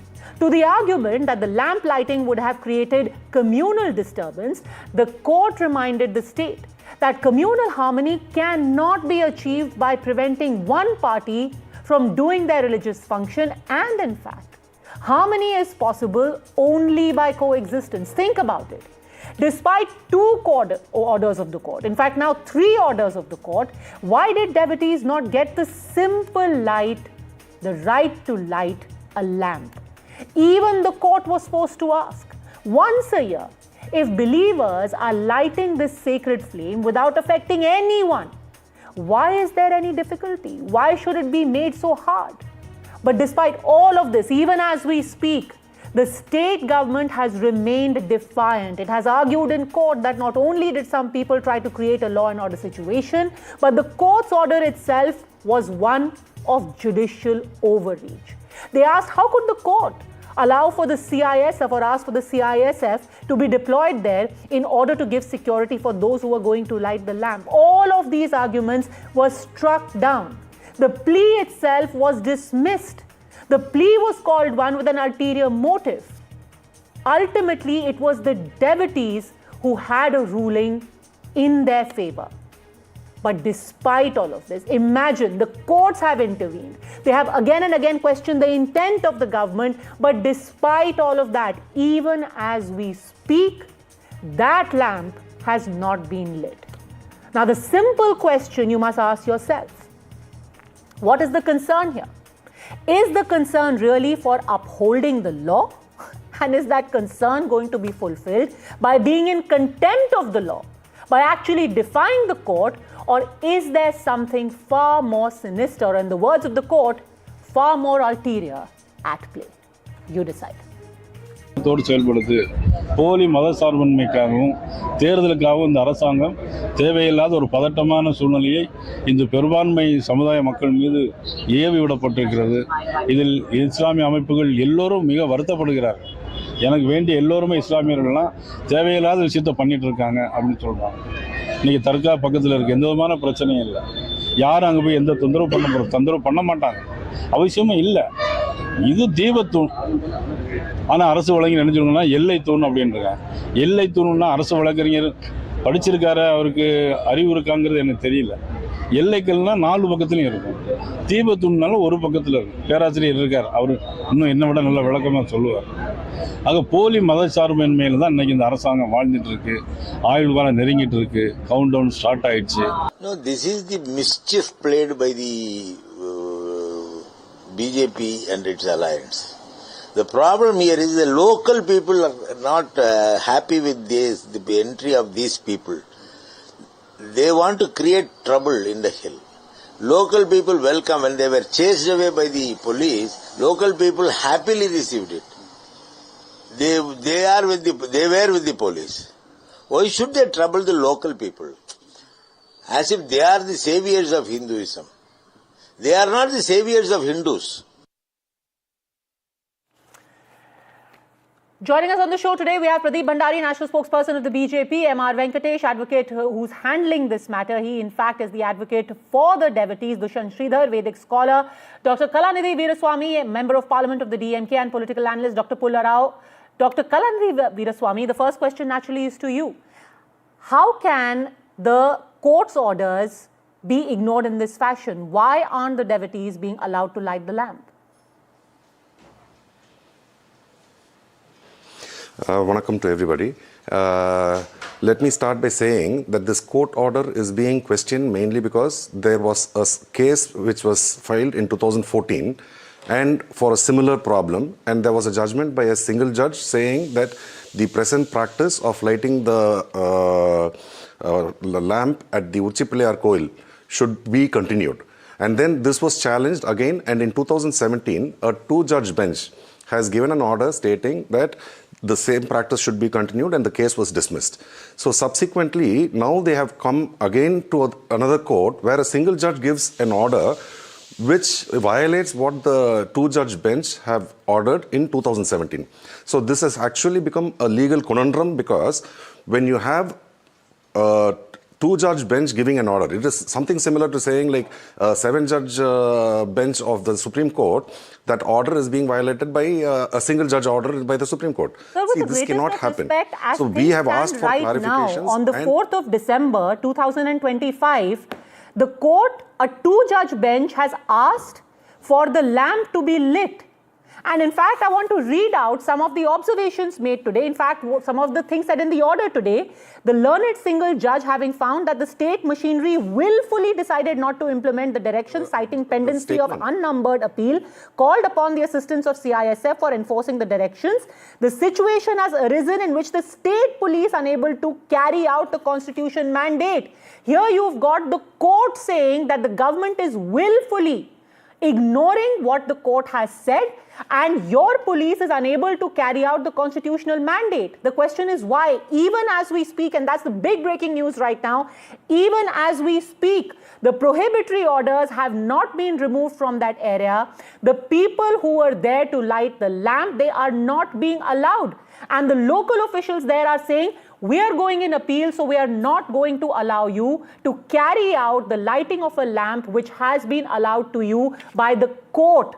The law of the land allows these devotees to light the lamp, Dr. Kalanidhi Veeraswamy, and your police is stopping them. Why? Okay, I will answer that. See, the lighting of the lamp has been happening in this Uchipilliyar Koil for the last several decades, if not a century.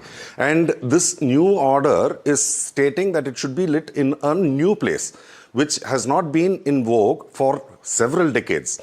So now when there is a controversy like this and there is local tensions over there, the local authorities are best suited to understand how the sentiments are playing over there. And the court order also, if you just read Justice G.R. Swaminathan's order, he has said that the petitioner and 10 other people can go to the temple and to the hill and they can light the lamp. But if you see, there were hundreds of people who have gone there carrying several So you're saying that the local administration knows better than the court? Because you made the same argument yesterday. Today that argument was shot down. In fact, when it comes to the whole idea of communal harmony, you have made that argument. And the court has very specifically said communal harmony can't be achieved by restricting religious acts. It has to be done with both sides acting together. See, this is the same attitude with which the Ram Temple issue was approached, where everybody, the thousands of people who went there desecrated the mosque over there. This is the same kind of a judgment which caused the problem which is happening in Manipur, where a judge had given a verdict about a reservation policy which changed the things over there. Where with the greatest of respect, sir, are you saying that the court doesn't know this? What has been happening for 2 years? Madam, are you questioning the wisdom of the court that has not once, not twice, but thrice said that this deep should be lit? Are you questioning the wisdom of the court? No, no, it is not about the question of questioning the wisdom of the court. We are basically saying that this particular judge, he has given this order where there have been several allegations, accusations about him by retired chief justices. But are you questioning the integrity of the judge? Are you now questioning the integrity of the judge? No, it is not me questioning. There is one Justice K. Chandru who has made this observation. I am only telling you what. Sir, it was a two-judge bench. Spoken about him. It's a two-judge bench. Are you questioning the integrity of both the judges?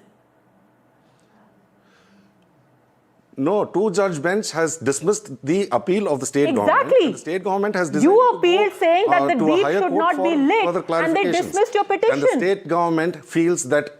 Let me finish, madam. The problem which is happening over there is something which can lead to a law and order problem. And if you look at this, even the Sabrimala case, there was a Supreme Court direction for women to be permitted. But the Kerala government could not do that because of the problems which were being faced by them. Okay, let me open this up. Let me quickly get in MR Venkatesh. MR Venkatesh, ultimately it is the discretion of the government. And I'll come to you, Pradeep Bhandari, on the political aspect of this as well.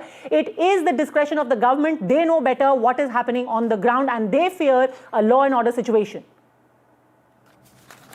Padmaja, I am before Justice Swaminathan and technically I'm on my legs before him.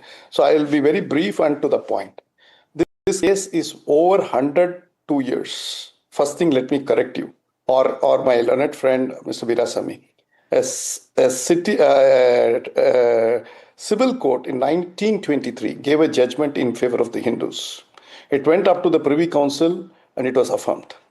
Then in 1996, Justice Kanakaraj, a single judge of Madras High Court, said, barring the dargah, you can light the Kartikai Deepam anywhere 15 meters away from the dargah. He said just keep a 15-meter buffer zone and light the lamp anywhere. Now this Deepatun on inspection by Justice Swaminathan, who went there personally, estimates it's more than 50 to 60 meters. This is the first thing. Second thing, the hill itself is revered as Lord Shiva. The hill itself is Lord Shiva. People don't know this. This is a hillock like Tiruvannamalai. This is a hillock which is revered as Lord Shiva.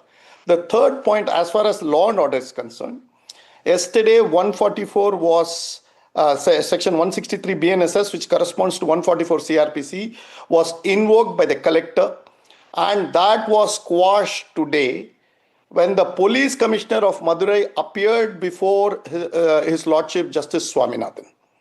And yesterday on that order of Justice Swaminathan, Justice Jayachandran's bench agreed with Justice Swaminathan's assessment that law and order will not break down. Please understand this. And why it will not break down is 1994 as well as in 2013, the Dargah committee has given an assurance in writing that they welcome the lighting of the lamp at the Deepatun. It is not the Muslim, there is no Hindu-Muslim problem. The problem is with these secularists. The problem is with Dravidian parties who care two hoots about the constitution, who care two hoots about courts, care two hoots about the law and order situation, and they think it is their fundamental right to trample on the Hindu sentiments. Dr. Veeraswamy, how are you saying that? How are you saying that, sir? Dr. Veeraswamy is very clear that right now the situation on ground is volatile, which is why these precautions have been taken. Am I right? No, that is his assessment. Please understand, he is a politician. He can speak whatever he wants, and I am not here to buy his diarrhea. I am here to tell you very clearly that Veeraswamy is not the authority. The authority is the courts. And if you want, if the constitution... I am not. I have never claimed myself to be the authority. No, please keep quiet, sir. I didn't interfere. You please keep quiet. You will listen to me.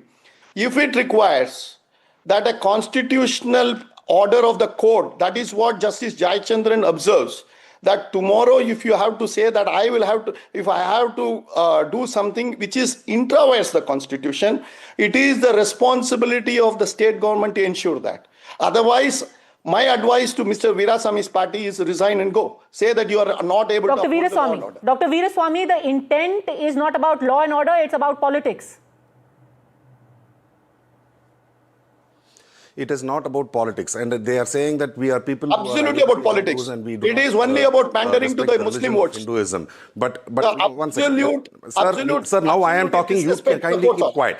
You kindly keep quiet. No. You cannot bullshit. Interrupted upon when you had the liberty to ask me to keep quiet. You cannot intervene when I am replying. I will also demand that. Let's keep it parliamentary. You are intervening when I am replying, and if this is how you are going to be conducting your debate, I don't think there is any point in even having a discussion about this. This is not called a debate. You are shouting over me. The court order has to be followed. Please understand. If this is what you want, I will leave the floor to you where you can talk the whole point. You can throw all kinds of rubbish on the DMK party and the government over here, and I will keep listening. If that is what you want, I can keep quiet for the whole period of this time.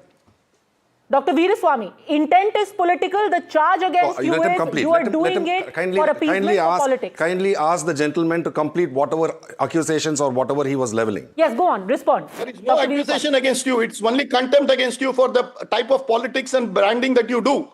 You bring down the stature of Tamil Nadu. That is the charge. Dr. Veeraswamy. You don't respect court orders. Dr. Veeraswamy, respond. Can I respond now? Yes. So you are talking about a government which for the last 4.5 years, the temples are all under the protection of the government of Tamil Nadu. And the government of Tamil Nadu is being headed by the DMK party. And the amount of work which has been done in the temples, especially our HRNC minister, Mr. Shega Babu, who is an ardent devotee of Lord Muruga and Lord Ayyappa, he has done yeoman amount of work where not even any BJP ruled states, they would have had that amount of work which is being done for the temples in Tamil Nadu. And the extent of work which has been done is being belittled just for political reasons. The earlier speaker, Mr. Venkatesh, was accusing this government, and every time there is an election coming up, that is how the BJP party and the right-wing people, they start throwing accusations and trying to create some kind of ruckus. Why would repeatedly the court shoot down your arguments? That is the basic question. Had it just been about the BJP going to court, and are you, Pradeep Bhandari, trying to create another Babri-like situation, like Dr. Veeraswamy is saying? You are trying to yoke your wagon to another religious cause. He's mentioned the Babri. Padmaja, on your show, the DMK panelist openly criticized the Supreme Court's order for saying that Ayodhya Prabhu Shri Ram's Janbhoomi is Prabhu Shri Ram's Janbhoomi, a grand temple should be made. So till date, the pseudo-secularist and the appeasing DMK, which called Sanatan as dengue, malaria, AIDS, is not able to digest the fact that Hindus have a grand Ram temple following the constitutional process at Ayodhya Ram Mandir. And this is the exact mindset that they are applying by not allowing the Deepam to be lit at the Deepotsam. That's exactly what they're saying, that you're trying to turn Madurai into the Ayodhya of the South. That is exactly the allegation.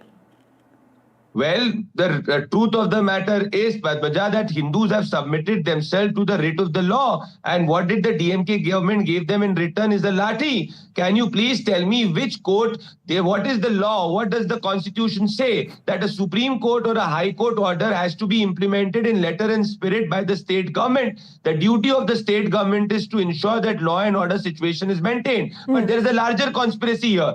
DMK government purposely ensured that the law and order situation was not maintained so that they could impose Section 144 and prevent the Hindu devotees from following their faith after the order of the Madras High Court. So what the DMK government here has done is they have imposed a cost. They have imposed a cost on the Hindus for practicing their constitutional right under Article 25. Because if yesterday 1,000 Hindus were going there to light the Deepam by lathi charging and imposing Section 144, they are ensuring that not 1,000 but 900 go. Now please tell me that had they practiced the same barometer, had it to do with another faith? No. Did the Hindus not follow the law? They followed the law. Did the Hindus not follow the constitutional process? They followed the constitutional process. Whose responsibility was it to maintain this law and order in 10 seconds? This exact mindset of sensitive areas, not able to apply the law, it was followed by the Congress party. That is why you could not have an Ayodhya Ram Mandir for decades. The same anti-Hindu mindset is followed by the DMK, where the Hindus are treated as second-grade citizens. Despite the court order, they are not able to practice their faith. This is the breakdown of the constitutional machinery. Dr. Pulara. Have they applied the same principles for any other faith? After Mr. Sridhar, because they know that I can comment on each one. No, Dr. Pulara, you please respond to this, that this is trying to do vote bank politics. It's as simple as that. Well, let me tell you, all legacy issues are very painful. You know, many of us who are very faithful, who believe in the Hindu faith, these are legacy issues which we have to tread very carefully. I appreciate Mr. Venkatesh's fight, and also I have nothing against it. He has done a great fight. He has won a court battle. That's the way things should be. But this is, I may say, with some experience or something, this is a legacy issue. We should handle it very carefully. Sir, it is not a legacy issue. Now it is a legal issue. It is a legal issue. Let's be absolutely clear. And let's keep Pradeep Bhandari, M.R. Venkatesh on screen, please. Let's be absolutely clear on this bogey that is being perpetuated right now. The court in its order has said, and I think it's important for the viewers to know this, the court has said clearly, lighting the lamp at the lower peak will not affect the rights of the Dargah or Muslims in any manner. So whoever is saying that a communal cauldron is bubbling over there, the court is clear. There is no communal danger over there. The court is not going by press reports. The court is going by that law. The court is not competent to decide what's going on the ground. They're given the law. The court is not competent? Fair enough. The court is not competent. Pradeep Bhandari, the court is not competent. Agency that the police has to ensure. One minute. The DMK government is creating situation on the ground so that they get an alibi to not implement the court order. This is exactly what the Congress party did for decades by not allowing the Ram Mandir to come. I don't. You It see, is a sensitive you have area. some manners. This is exactly the same mindset. I don't want to hear your voice. Sir, I will spoke not. enough. No. You spoke enough. What do you know? You You're a cannot. party You spokesperson. speak the law. Let me talk. You speak the law. What are You you speak the lecturing me fact. for? What are you lecturing me for? I will lecture Are you competent? because of you. You're not You know what competent. the court said when I Don't make quote the court. allegations. Harmony You're a paid doesn't mean blocking spokesperson. rituals. No, you can't interrupt. You know, Dr. Pulla Rao, the reason why this needs to be called out, and it needs to be called out in all stark detail, is because the way things have happened since the beginning of this week, it just reeks of impunity. Let me give a little bit of background to the viewers. First, you had one court order come on Monday. This entire ritual was supposed to take place at 6 p.m. yesterday. It didn't happen at 6 p.m. Then suddenly the deputy said, what's going on? There is no preparation that has been done. Then they said, the court said, okay, you go, 10 people should go and light it, we will give you CISF cover. Then the government said, oh, this seems to be judicial overreach, we are not going to allow this, we are going to appeal against it. That appeal was struck down today. Separately, the court again said, please go and light the Deepam today. We want it lit today. The court was absolutely clear that there is no communal harmony that is going to be disturbed, that in the name of communal harmony, people cannot be stopped, one side cannot be stopped from the practice of their religion. And more importantly, because the 6 p.m. deadline yesterday was missed, and in what way possible? When the court asked, why did the Deepam not get lit at 6 p.m., the Temple's Council actually said, we were unable to reach the executive officer responsible for carrying out the directive. That is the impunity with which people have functioned. You simply said, we couldn't reach him. Why?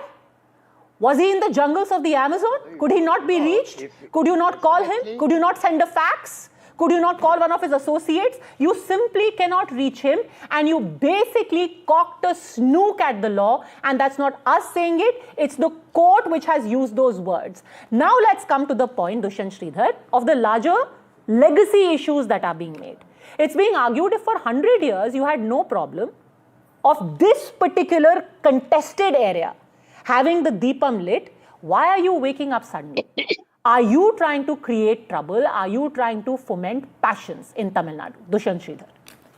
Namaskaram Padmaja, and namaskaram to all my fellow panelists, and namaskaram to the viewers who are watching this show. First of all, you don't expect anything remarkable from a government where a sitting minister on stage with the HRNC minister on stage calls Sanatana Dharma as AIDS and cholera. You don't expect much. And when their own family members speak and recite verses in Sanskrit, the son calls the language dead. Is absolutely an oxymoron, and that is visible on stage. And coming to the point, this is a temple which has been venerated for over 2,000 years, Padmaja. We have the Tamil, the language, the Tamil, which was formed in Madurai and which was nourished by Shiva, who is the principal deity. Skanda, Muruga is the deity who developed the Tamil language. And for all their facade that we are protectors of the Tamil language doesn't find any mention here, because you're taking away the rights of a beautiful festival, of the Tamil festival, for a Tamil god on a day when devotees are happy. So they don't have respect for the language Tamil. They don't have respect for the culture and the festivals that we all celebrate as Tamilians. They don't have any respect or any knowledge of the literature. People who call legacy issues cannot even tell what is the name of the deity in the temple, what is the name assigned by the poets, and they will just keep rambling because of their age. Age has nothing to do with wisdom. It's just pure expertise in the scriptures and the literature with which you talk. And to me, as a Hindu, I feel not belonging to any political party. I can tell you this is a big setback for the Hindus, because they have elected a government which is absolutely against their rights. Why? That's their motive. That's their motive. This language protection, Tamil culture, all the shields that they use is not true at all. Principally against, because when you have a festival for the Tamil god Murugan, that is not celebrated, and what you do as a protection is to Sikandar Alauddin Shah, who for 30 years between 1336 and 1378 massacred the Tamilians, and all of this is recorded in history. And you are there to protect that, who has no connection with the Tamil language, And you don't have the audacity to celebrate a Tamil festival which is meant for the Tamil people. Dr. Veeraswamy. Absolutely a double edge. No, it is actually shameful that the person is spitting so much of venom about this government. But anyway, I will answer this. This government, like I had told earlier, that they have the ones who have done the... Sir, if you want to keep talking, I will keep quiet and I will keep quiet the whole show, sir. No problem at all. We have no problems. You can rant and rave how much ever you want.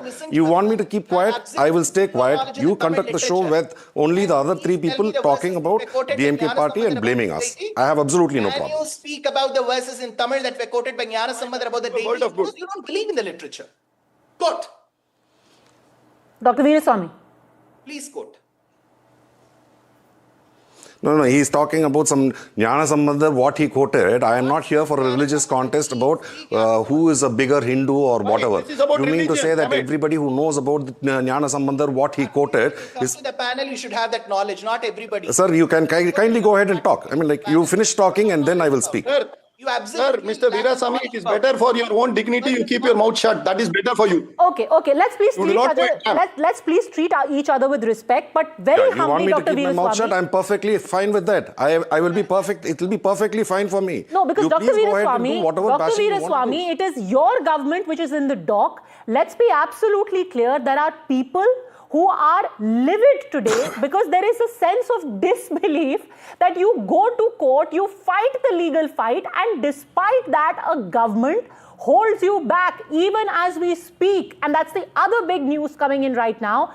People who were gathered there to light the Deepam, they thought that finally, after 3 separate court orders, they are finally going to be given right of way. They have been detained. Let's fire that breaking news.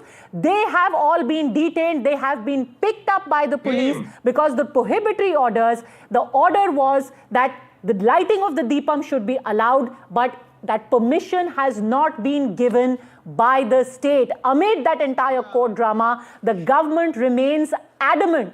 There is a sense of what is going on. People are messaging right now. People are calling and saying, we are at our wit's end. Let's quickly listen in to what happened at that moment. Dramatic scene just outside the Tirupparankunram hilltop. They are, even after Madurai bench of Madras High Court ordered revoking of 144 and asked the police commissioner to give protection to the petitioner to light the Deepam in top of the hill. Police officials here say they won't allow, they are going to appeal against the order of revoking of 144. So they strictly say they won't allow anyone to go to the top of the hill, and they say they have to wait still as police on behalf of police officials, they are going to appeal against the revoking of 144 order.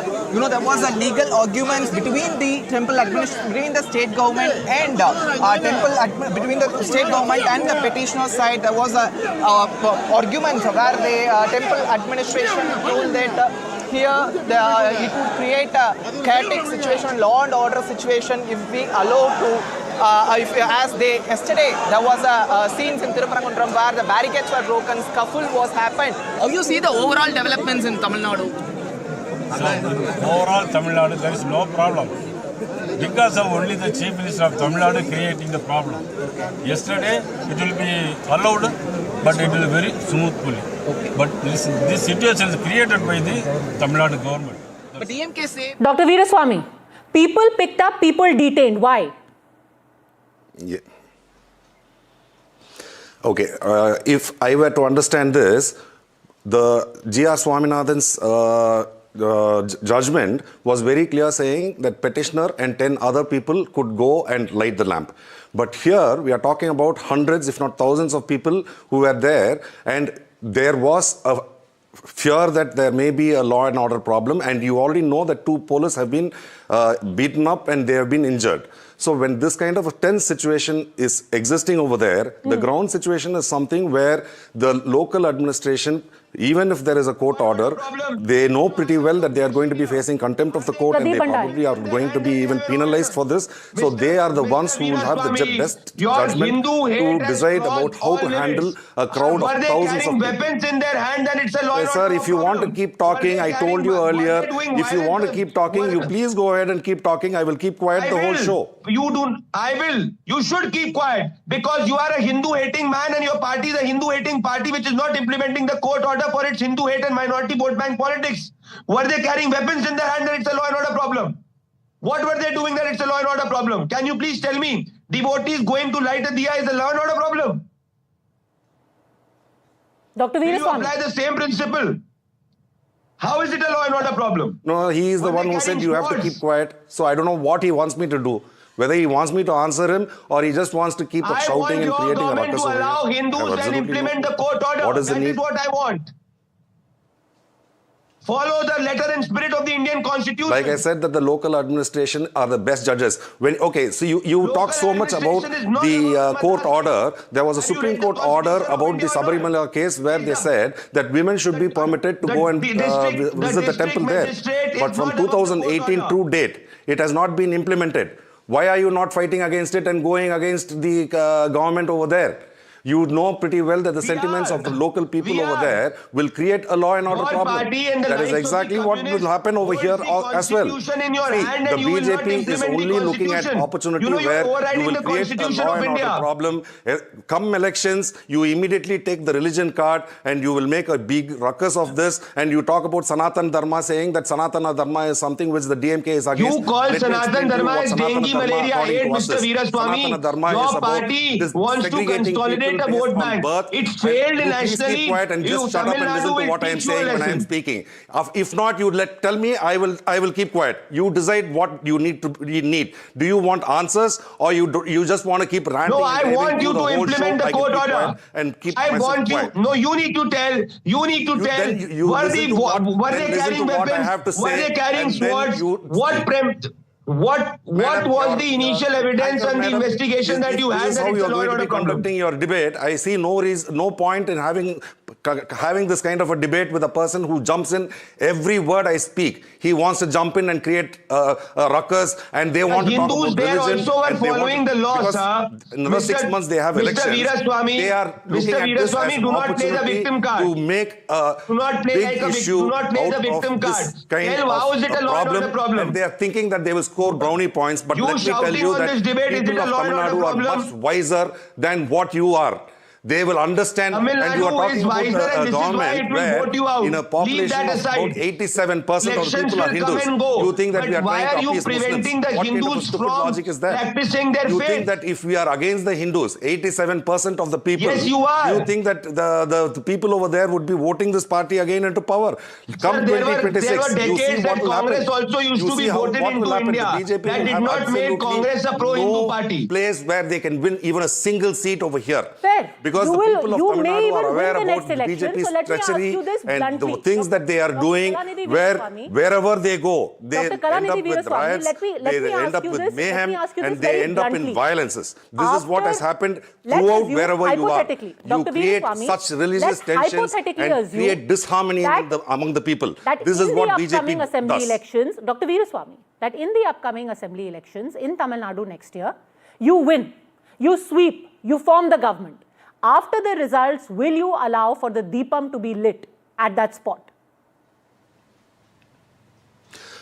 Madam, you have to understand this court proceedings is something I'm not even talking about till after the elections. I am talking about, see, if there is going to be a Supreme Court, this case has to have its logical conclusion. A political issue for the I'm BJP, sure that you have to exhaust all your legal recourse. I am asking and then we will, best of luck to you. The government will take a decision on that. Let your party sweep the elections. Will you allow the Hindus of Tamil Nadu, the devotees of that area, to light the lamp? Will you allow them then? With your party back in power, no, it is already an election issue for the BJP you are making party, it sound as will you allow them? Can I respond on that? Yes. It is not like as if the deep has not been lit. It has been lit in one place for the last 100 years, and all of a sudden you come and you are creating a ruckus saying that it should be lit in another place. We are saying that we will have our legal recourses, and when we have a legal recourse where there is a High Court order, and when we can appeal against that in the Supreme Court, let us wait it out till we have the legal Mr. Veeraswamy, with that logic, if one of your leaders is caught by the enforcement directorate and until the time the court does not give a verdict in Supreme Court, will you agree that your leader should be in jail?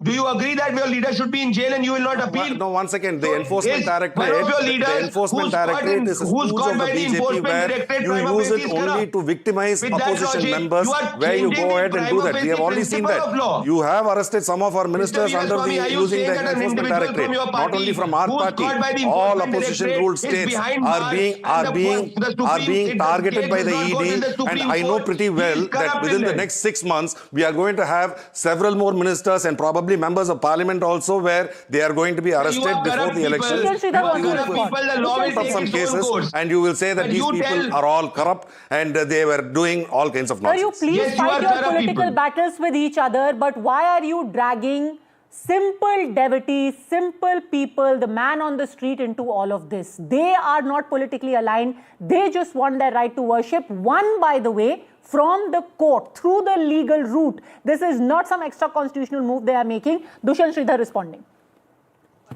Two very quick points. From the hillock, from the bottom, when we go towards the top, there are two pillars, stone pillars. The topmost stone pillar is referred to as Deepatun in all our scriptures. The one that was lit yesterday is midway, which is called as Mokshatun. Clearly, the inscription states that on the day of Kartigai, the Deepatun has to be lit. Just because 50 plus years it has been lit midway, it doesn't make it right. Point number one. Point number two, the person on the panel said, you have to give others a chance to speak. We have to follow the rules of the debate. Then following the rules, the court orders is also an important thing. When you want the rules to be followed in a debate, why not follow that on ground? And that's the simple question. Final question I will leave with M.R. Venkatesh. The argument now being made is 10 people were allowed. Why did 1,000 go? That is what precipitated the situation. No, it did not. It's a blatant lie. And I think only a DMK person can lie to his teeth just like that. People were assembling there since afternoon, hoping that the lamp will be lit. And this order was passed on 1st of December. But when people assembled there and there was no sign of any movement from the temple authorities, we moved a contempt petition at 5, which was heard at 6. An order was passed at 6:05 or 6:07 by the learned single judge, directing that 10 devotees can go up the hillock and light the lamp, along with the CISF personnel. But by that time, huge crowd has gathered. And who allowed this crowd to gather? It is the police. It is a mistake of the police. The learned judge asked, I will pass an order for the entire town to be vacated. The police would not agree. The learned ASG would not agree. So please understand that this is a diabolical plot by the DMK government, its legal officers, its police officers, to ensure that the fundamental rights of the Hindu petitioner is deprived.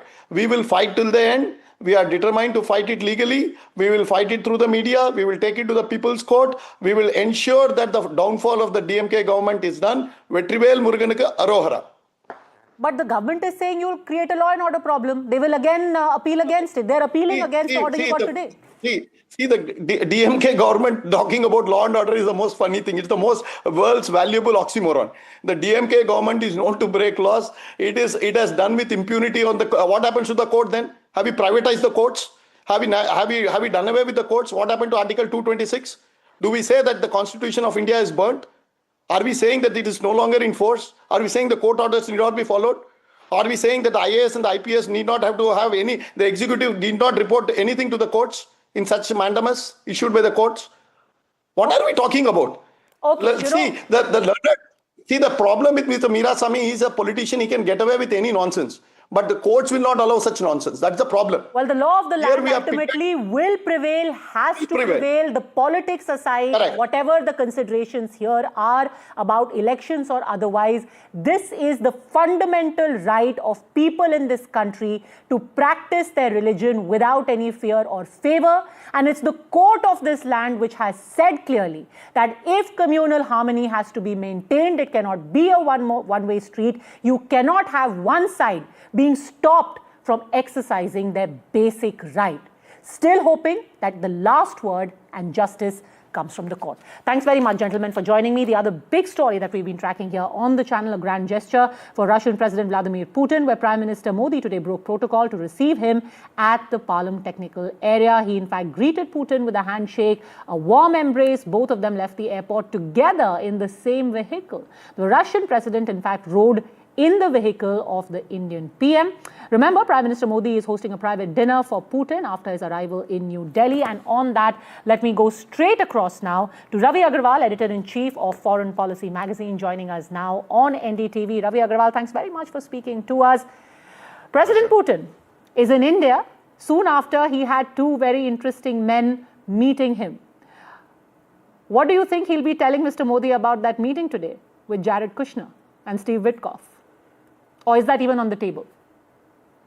I don't know that he's necessarily going to pass on details that have been discussed with the United States about Ukraine with India.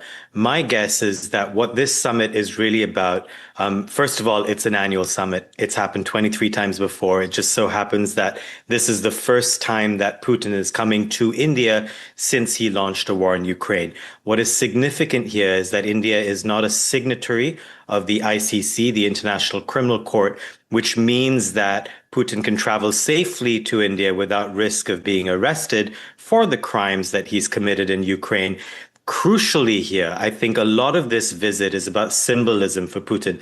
He wants to show the world and also the people back home in Russia that he can travel around the world. He is not a that despite the best efforts of the West to isolate him, to sanction him, he can get around. So the scenes that we're looking at on your screens right now and that have been broadcast through today and tomorrow, very important for Putin. For Modi, however, it's quite different. He has to balance this sort of high wire act of hedging bets between Russia and the United States. Is it also a message to China that India is also a counterbalance in this region for Russia?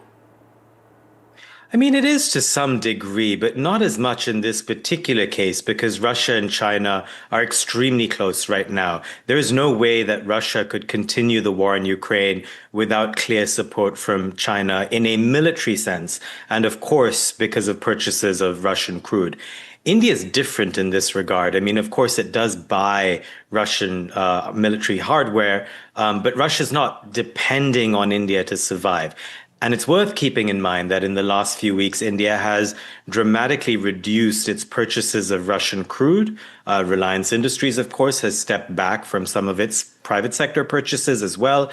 And all of that is because of pressure from the United States as President Trump tries to bear down on Putin and impose more pain on the Russian economy as a way of having a bit of leverage in these negotiations with Ukraine.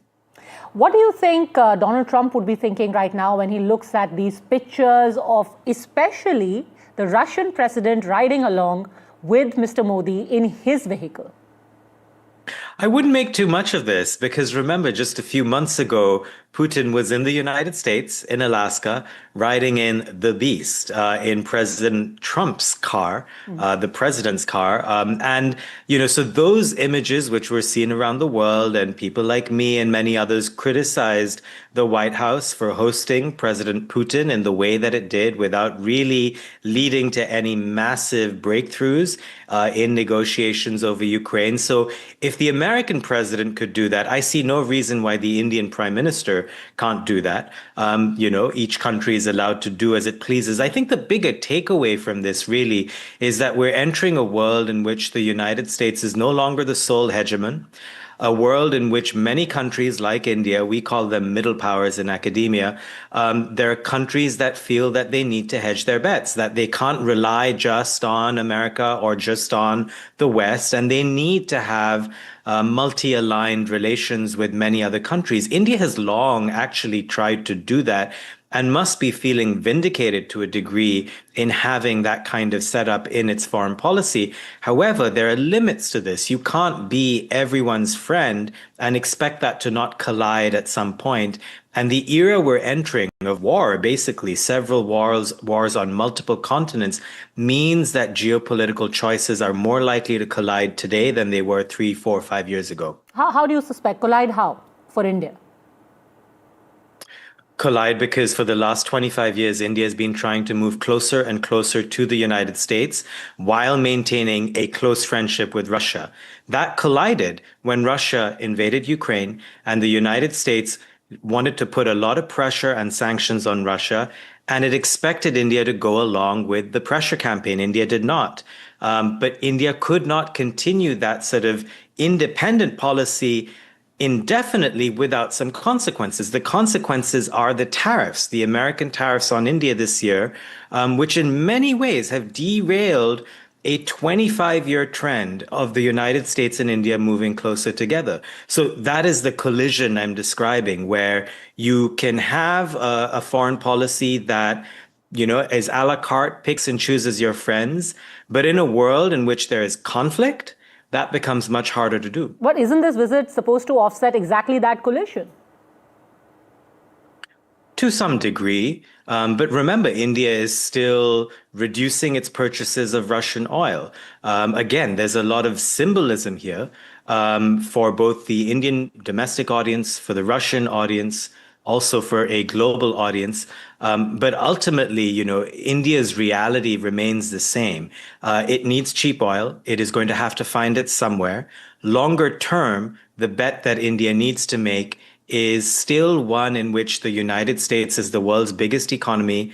The United States still has dominance in key areas of technology, whether it's AI, whether it's semiconductors, whether it's cloud computing. Russia is not an economy of the future. Let's be clear. Yes, it has hydrocarbons and fossil fuels, but longer term, India is going to have to figure out a way to work with the United States. Of course, the United States itself is not static. President Trump has been a huge disruptor to the system, but you can imagine that 3 years from now or 8 years from now, there could be a change. And India needs to keep some of its options open, but it can't write off the United States either. But Russia disagrees with that. Their view is that right now, economically, they are far more trustworthy, far more sturdy than at least Europe, if not America. Look, trustworthy in that the Russia-India relationship has indeed stood the test of time. From a Russian perspective, I get that. From an Indian perspective, I understand the loyalty. However, India must ask itself, is Russia an economy of the future? And look, part of the reason why the Russian economy hasn't entirely collapsed in the last 3 years is that it has transformed itself into a wartime economy. So a lot of its investments are going into defense infrastructure, into arms production, into arms sales. It has, of course, doubled down on fossil fuels. But again, these are not longer term things that are going to work out well for Russia. In the longer term, when this war eventually ends, Russia may still be relatively siloed from the rest of the global economy. It can't only depend on China and India to some degree. There are lots of problems there that could make Russia an unstable partner in the future. Remember, Putin won't stay in power forever, and he has been an incredibly repressive leader. He has thrown people into a meat grinder of a war with not much care for domestic human rights. At some point, that is going to catch up with Russia. And so if you are looking to deal with Russia, you don't want to ignore that. All right. For now, thanks very much, Ravi Agarwal. It'll be interesting to see over the next 24 hours the reactions. More importantly, what is the outcome of the meetings that we'll have here and how the world and America in particular reacts. For joining us with your perspective from Washington, Ravi Agarwal, it's been a pleasure. All right, that's it then on today's edition. But remember, when it comes to any big news story, when it comes to foreign policy, it's NDTV. The buck stops here. Time for a break.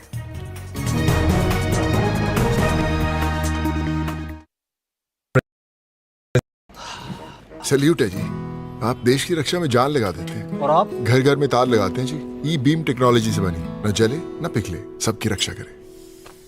हम सरहद पर लोगों की रक्षा करते हैं और आप देश के अंदर। सैल्यूट तो बनता है जी।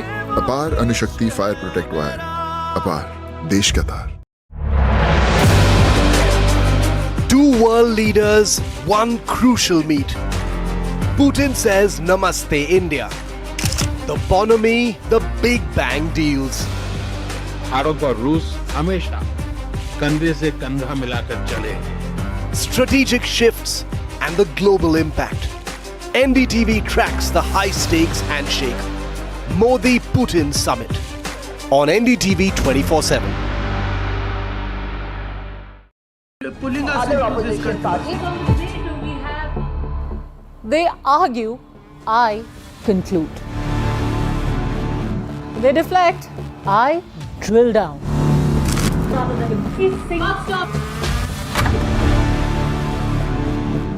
This isn't a free-for-all. It's a reckoning. No filler, no fog. Only the facts and where they lead. Every night at 9, the case closes because the buck stops here. I don't sugarcoat. I shoot straight and tell you stories the way they need to be told. Unfiltered, unafraid, unmissable. That's how I roll. Watch me, Priyanka Deo, on NDTV World. Namaste. I just feel very privileged in the film industry, an industry that I'm extremely proud of. I'm honored to receive this prestigious award. I feel overwhelmed that the NDTV has chosen me for this very special award.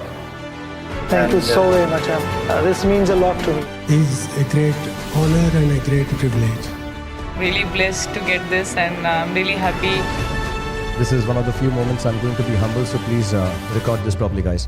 आज का दिन सबसे पहले जो foot soldiers, जो presiding officers और जो team है उनको सेलिब्रेट करने का है।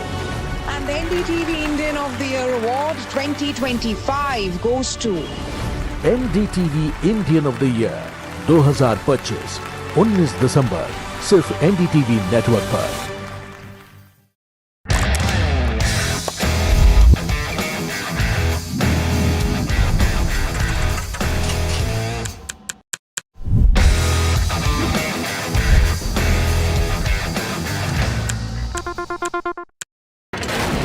Front lines of Kargil, the fury of Operation Sindhu, so many attacks, the chaos and cries of disaster zones, to fighter jet cockpits, and the world's most defining interviews. It's incredible. He has seen history break, live, unfiltered. 20,000 hours of live broadcasting. Welcome to Left, Right and Centre. Hard facts. War-struck country. Hard questions. In the Ukraine. 30 years of trust. In the Kargil area. North Ukraine. In France, in Italy. At Srinagar. Vishnu Shom for NDTV. Vishnu Shom. Only on NDTV. Across the country. He has tracked the pulse of power from Washington to Korea. Witnessed history.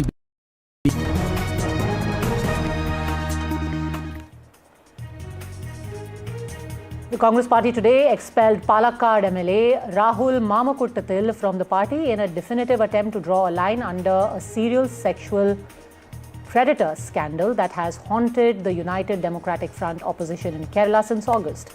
The decision came close on the heels of a district court in Thiruvananthapuram rejecting the MLA's anticipatory bail plea in a rape and coerced termination of pregnancy case based on a complaint filed last week by an acquaintance of his. Trinamool Congress today suspended its MLA Humayun Kabir, who had given a call for constructing Babri Masjid on the 6th of December in the state's Murshidabad district. Trinamool Congress leader and States Minister Firad Hakim said that he was suspended by the disciplinary committee of the party for his anti-party activities.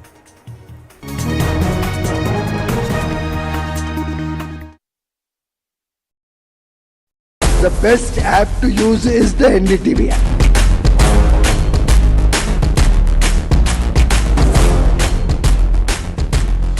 दुनिया भर में जब भी भारतीय media की चर्चा होती है तो एनडीटीवी सबसे पहले जिक्र में आता है। मैं आपका बात से सहमत हूं, उल्टे हम भी जब विदेश जाते हैं, the best app to use is the NDTV app. 21 days in Kashmir. People have bombarded me, friends, with requests for an unfiltered list of things I saw and observed on the ground. Very special ground report from the line of control. There were some children who've lost limbs in the shelling. They are now India's smallest but possibly the most powerful crime family. Cough syrup has killed at least 25 children.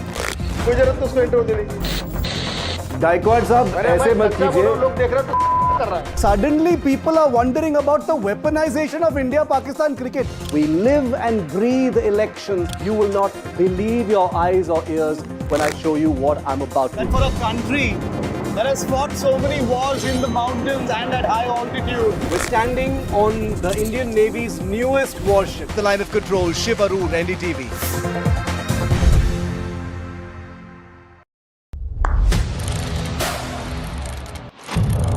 What seems settled for me is unfinished business. So I rewind, I pause, I reflect, I dig until what's buried stands up to be counted. Breaking ground, not just headlines, the meaning behind them. This is Breaking Ground with me, Vedika Sood. Salute है जी, आप देश की रक्षा में जान लगा देते हैं और आप घर घर में तार लगाते हैं जी. ई बीम टेक्नोलॉजी से बनी, न जले न पिघले, सबकी रक्षा करे. हम सरहद पर लोगों की रक्षा करते हैं और आप देश के अंदर. सैल्यूट तो बनता है जी. अपार अणुशक्ति फायर प्रोटेक्ट वायर, अपार देश का तार. Two world leaders, one crucial meet. Putin says Namaste India. The bonhomie, the Big Bang deals. Bharat और रूस हमेशा कंधे से कंधा मिलाकर चले. Strategic shifts and the global impact. NDTV tracks the high-stakes handshake. Modi-Putin summit on NDTV 24/7. Other opposition parties. They argue, I conclude. They deflect, I drill down.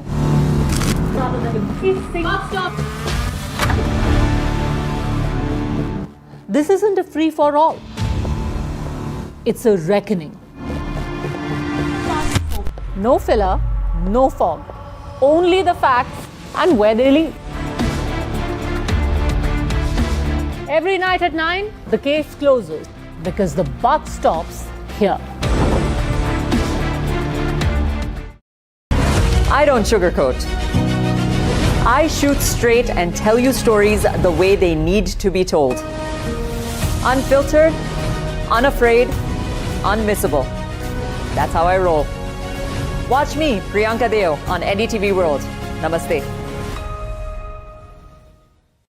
I just feel very privileged in the film industry, an industry that I'm extremely proud of.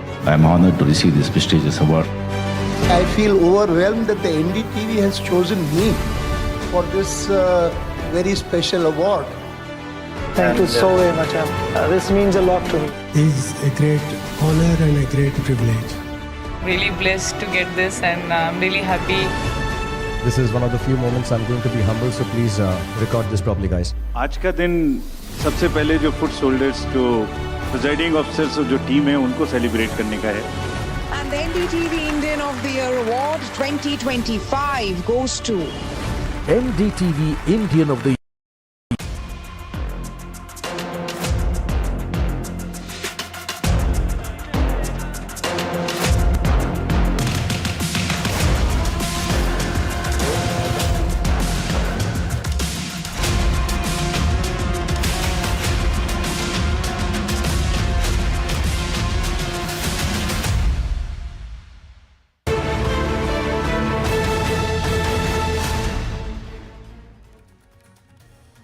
Good evening. Welcome to Left, Right and Centre. Throughout this evening, we've been tracking the arrival of the Russian President Vladimir Putin to India. It is a very important visit by a very important leader, one of the most important countries as far as India and our foreign policy is concerned. Prime Minister Narendra Modi was at the airport to receive the Russian President. President Putin got into his car, Prime Minister Modi's car, and both went off to his house where there was a dinner which the Prime Minister hosted for the Russian President. The business end of this visit is going to be tomorrow. Tomorrow is going to be the day when President Putin and Prime Minister Modi hold the India-Russia Summit, the annual summit. There'll also be the India-Russia Business Summit that's being held parallelly. The Russian President will be given a ceremonial welcome on the forecourt of the Rashtrapati Bhavan at about 9 or shortly after 9 a.m. tomorrow. And then he visits Rajghat as well. And later on in the evening, prior to his departure, he'll be hosted by the President of India at Rashtrapati Bhavan towards the evening, where there'll be a ceremonial banquet before he departs for Russia. So that's what's expected tomorrow. That's the business end of all the developments. Today, in a sense, was all about atmospherics. We've got that wonderful picture on both sides of the screen. One on the left is of what took place in Tianjin a couple of months back, when Prime Minister Modi was in the vehicle of President Putin. But now it's the other way around, with Prime Minister Modi in the vehicle, with President Putin in the vehicle of Prime Minister Modi. So the images on your screen, President Putin arrived in India shortly before 7 p.m. This evening, and then they drove off straight. There was that hug as well. The Prime Minister was waiting for him. Now, you can expect this, or you should assume that this would have been the case, and indeed it was.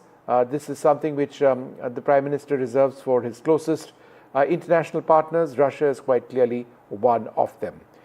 So not only did the Prime Minister greet President Putin at Palam Airport, both traveled with each other. It's a gesture that's been reserved for the Russian President and a few other international leaders. Let's take a look at the bonhomie between the two leaders, not just today, but in the past.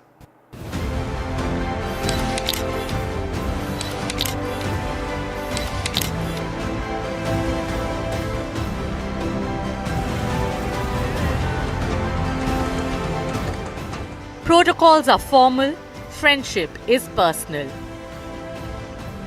Prime Minister Modi surprised Kremlin with a personal touch to President Putin's welcome in Delhi, breaking set protocols.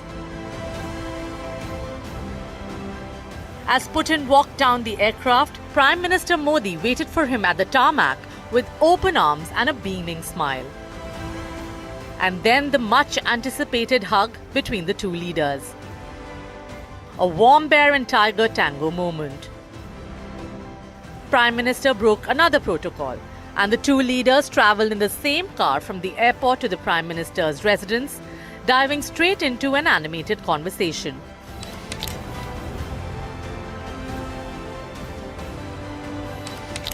Then came the money shot, a selfie from inside the car. The two powerhouse leaders beaming and smiling. But travelling in the same car and taking pictures has become sort of a habit for the two friends.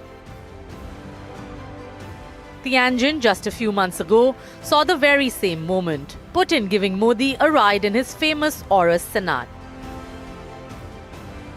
If Prime Minister broke protocols in Delhi, Putin had waited for 10 minutes for Prime Minister Modi to join him on his ride during the SCO summit.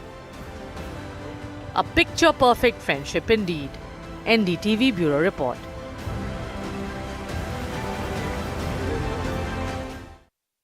Well, what can be expected in this visit? It is an important one. I'm joined in the studio.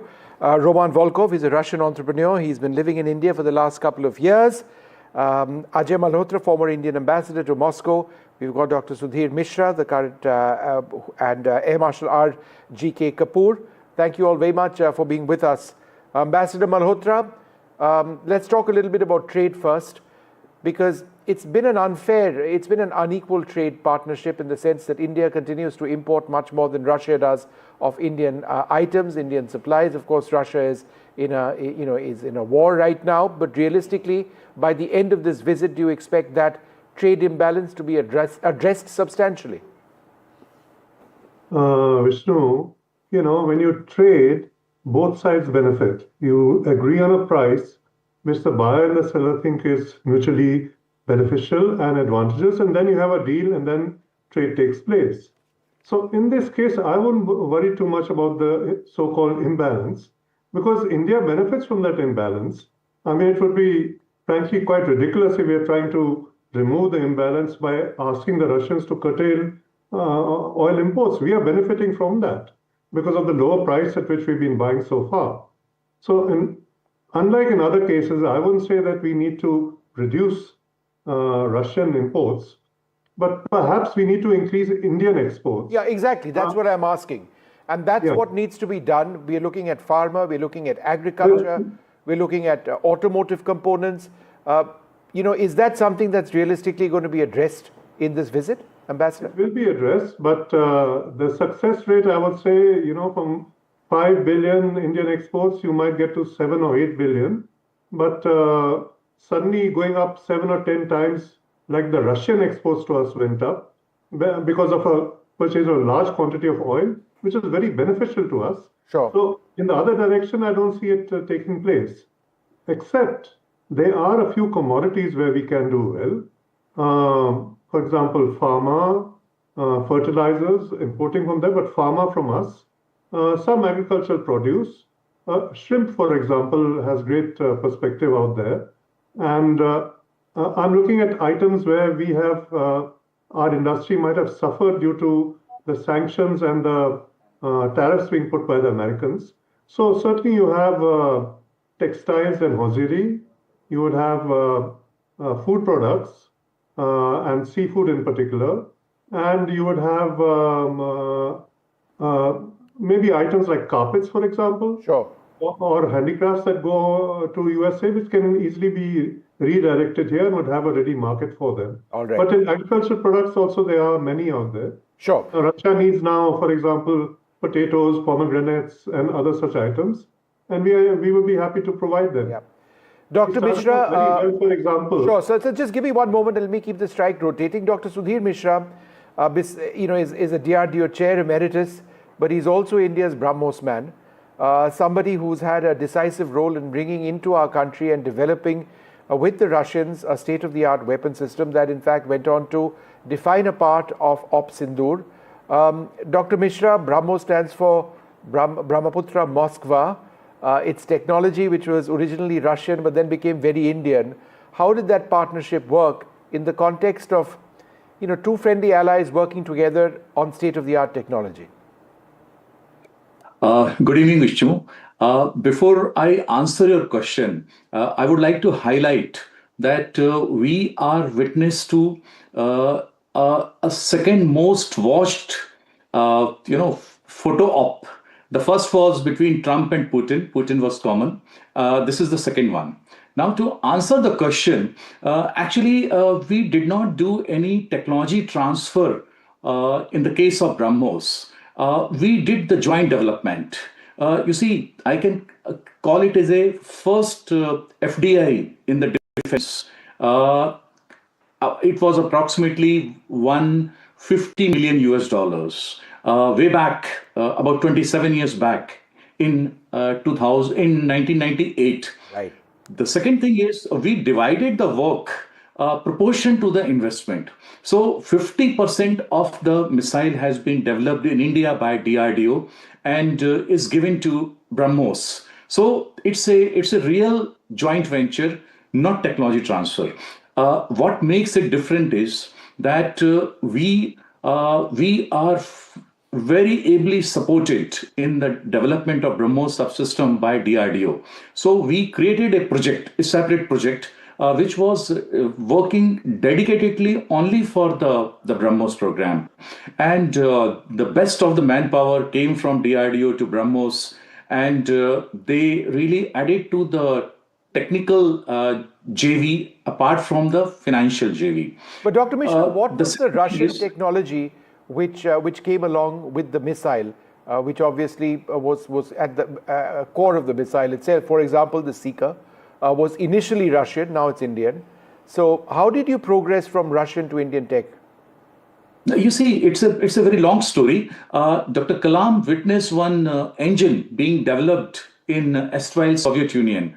And any vehicle which flies in the air. It is made and designed based on the power available.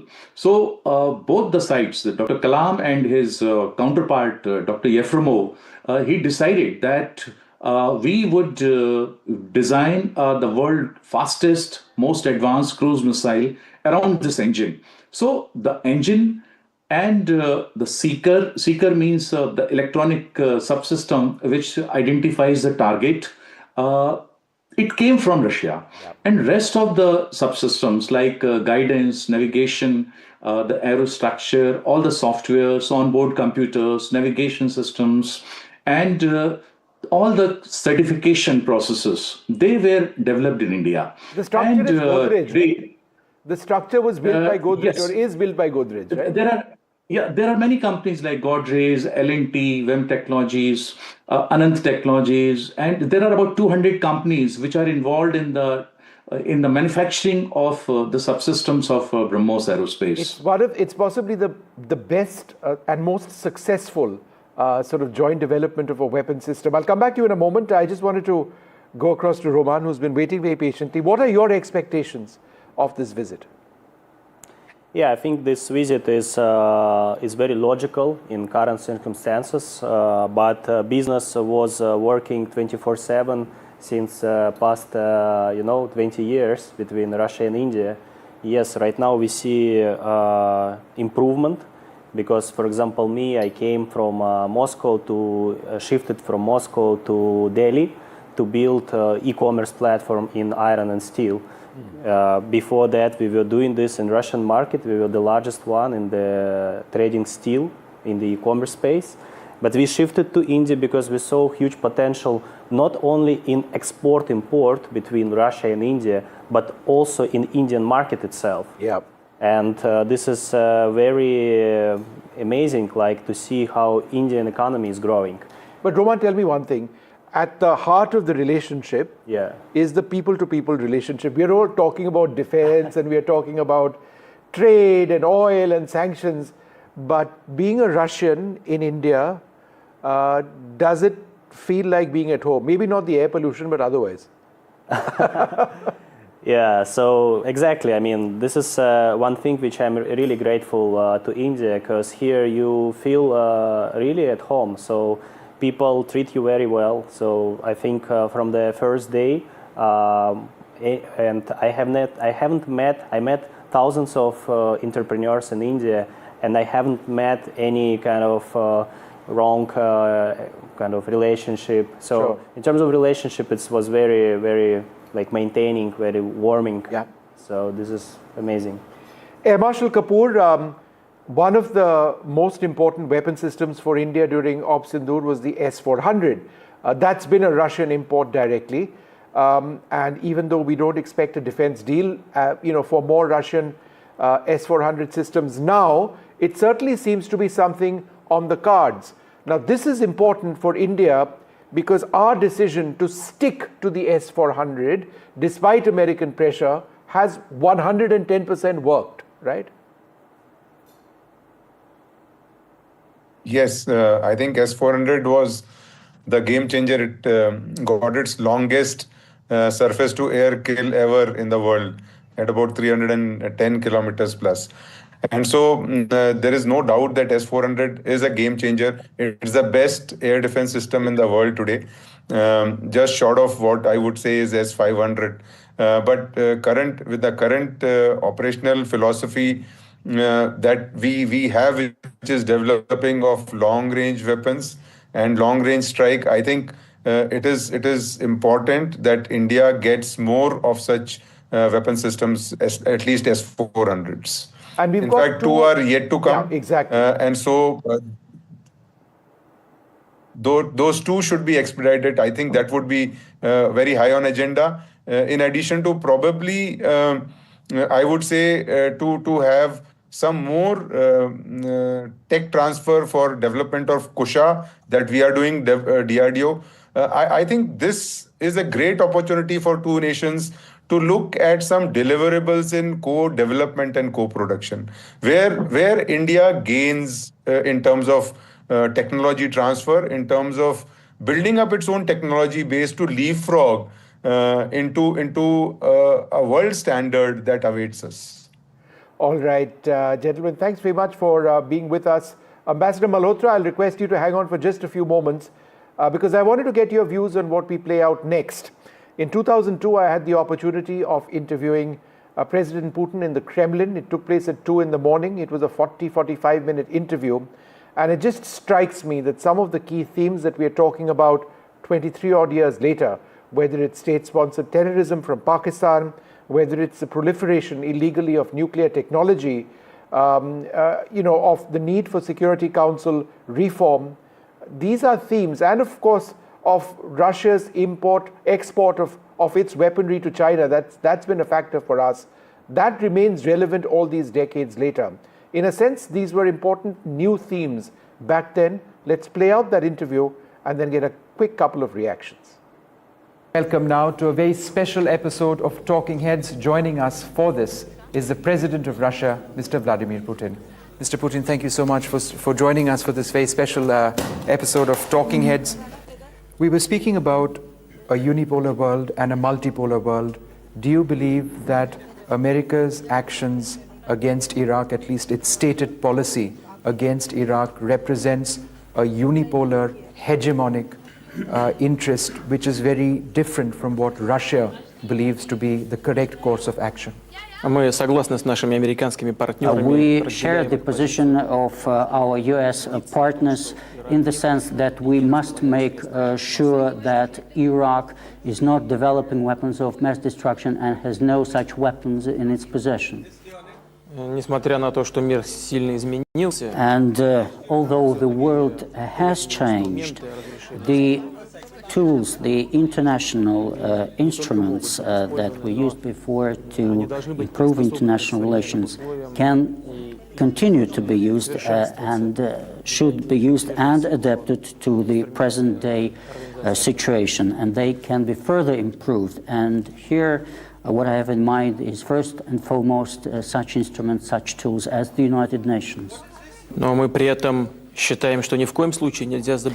at the same time, we do believe that we should not forget about other hotbeds existing in the world that should pose a certain threat. And one of such concerns, other concerns that we have, is the weapons of mass destruction in Pakistan. We have to have a clear picture of where those weapons are, in what status, in what condition they are, and what will happen to them in the future. And there are also some other regions of the world that we are concerned about, no less than about Iraq. So do you believe that Osama bin Laden is alive in Pakistan? And would you label Pakistan a state sponsor of terrorism? Мы дружим с Индией не против кого-то. We are friends with India, or we maintain our friendship with India not against somebody, but precisely for the purpose of being friends with the country and further continuing our friendly relationship. Но негативное влияние в прежние годы. But the negative influence that Pakistan used to exercise in neighboring Afghanistan in previous years, including support of Taliban, are well-known facts. Ясно, и мы это хорошо знаем, что Осама бен Ладен не просто And it is quite obvious, and we are fully aware of the fact that Osama bin Laden not just actively cooperated with Taliban, but he was part of the whole system. President Putin, in the past, you have spoken of a strategic relationship between India, China, and Russia. What really do you mean by this strategic relationship? Китай наш сосед, Индия.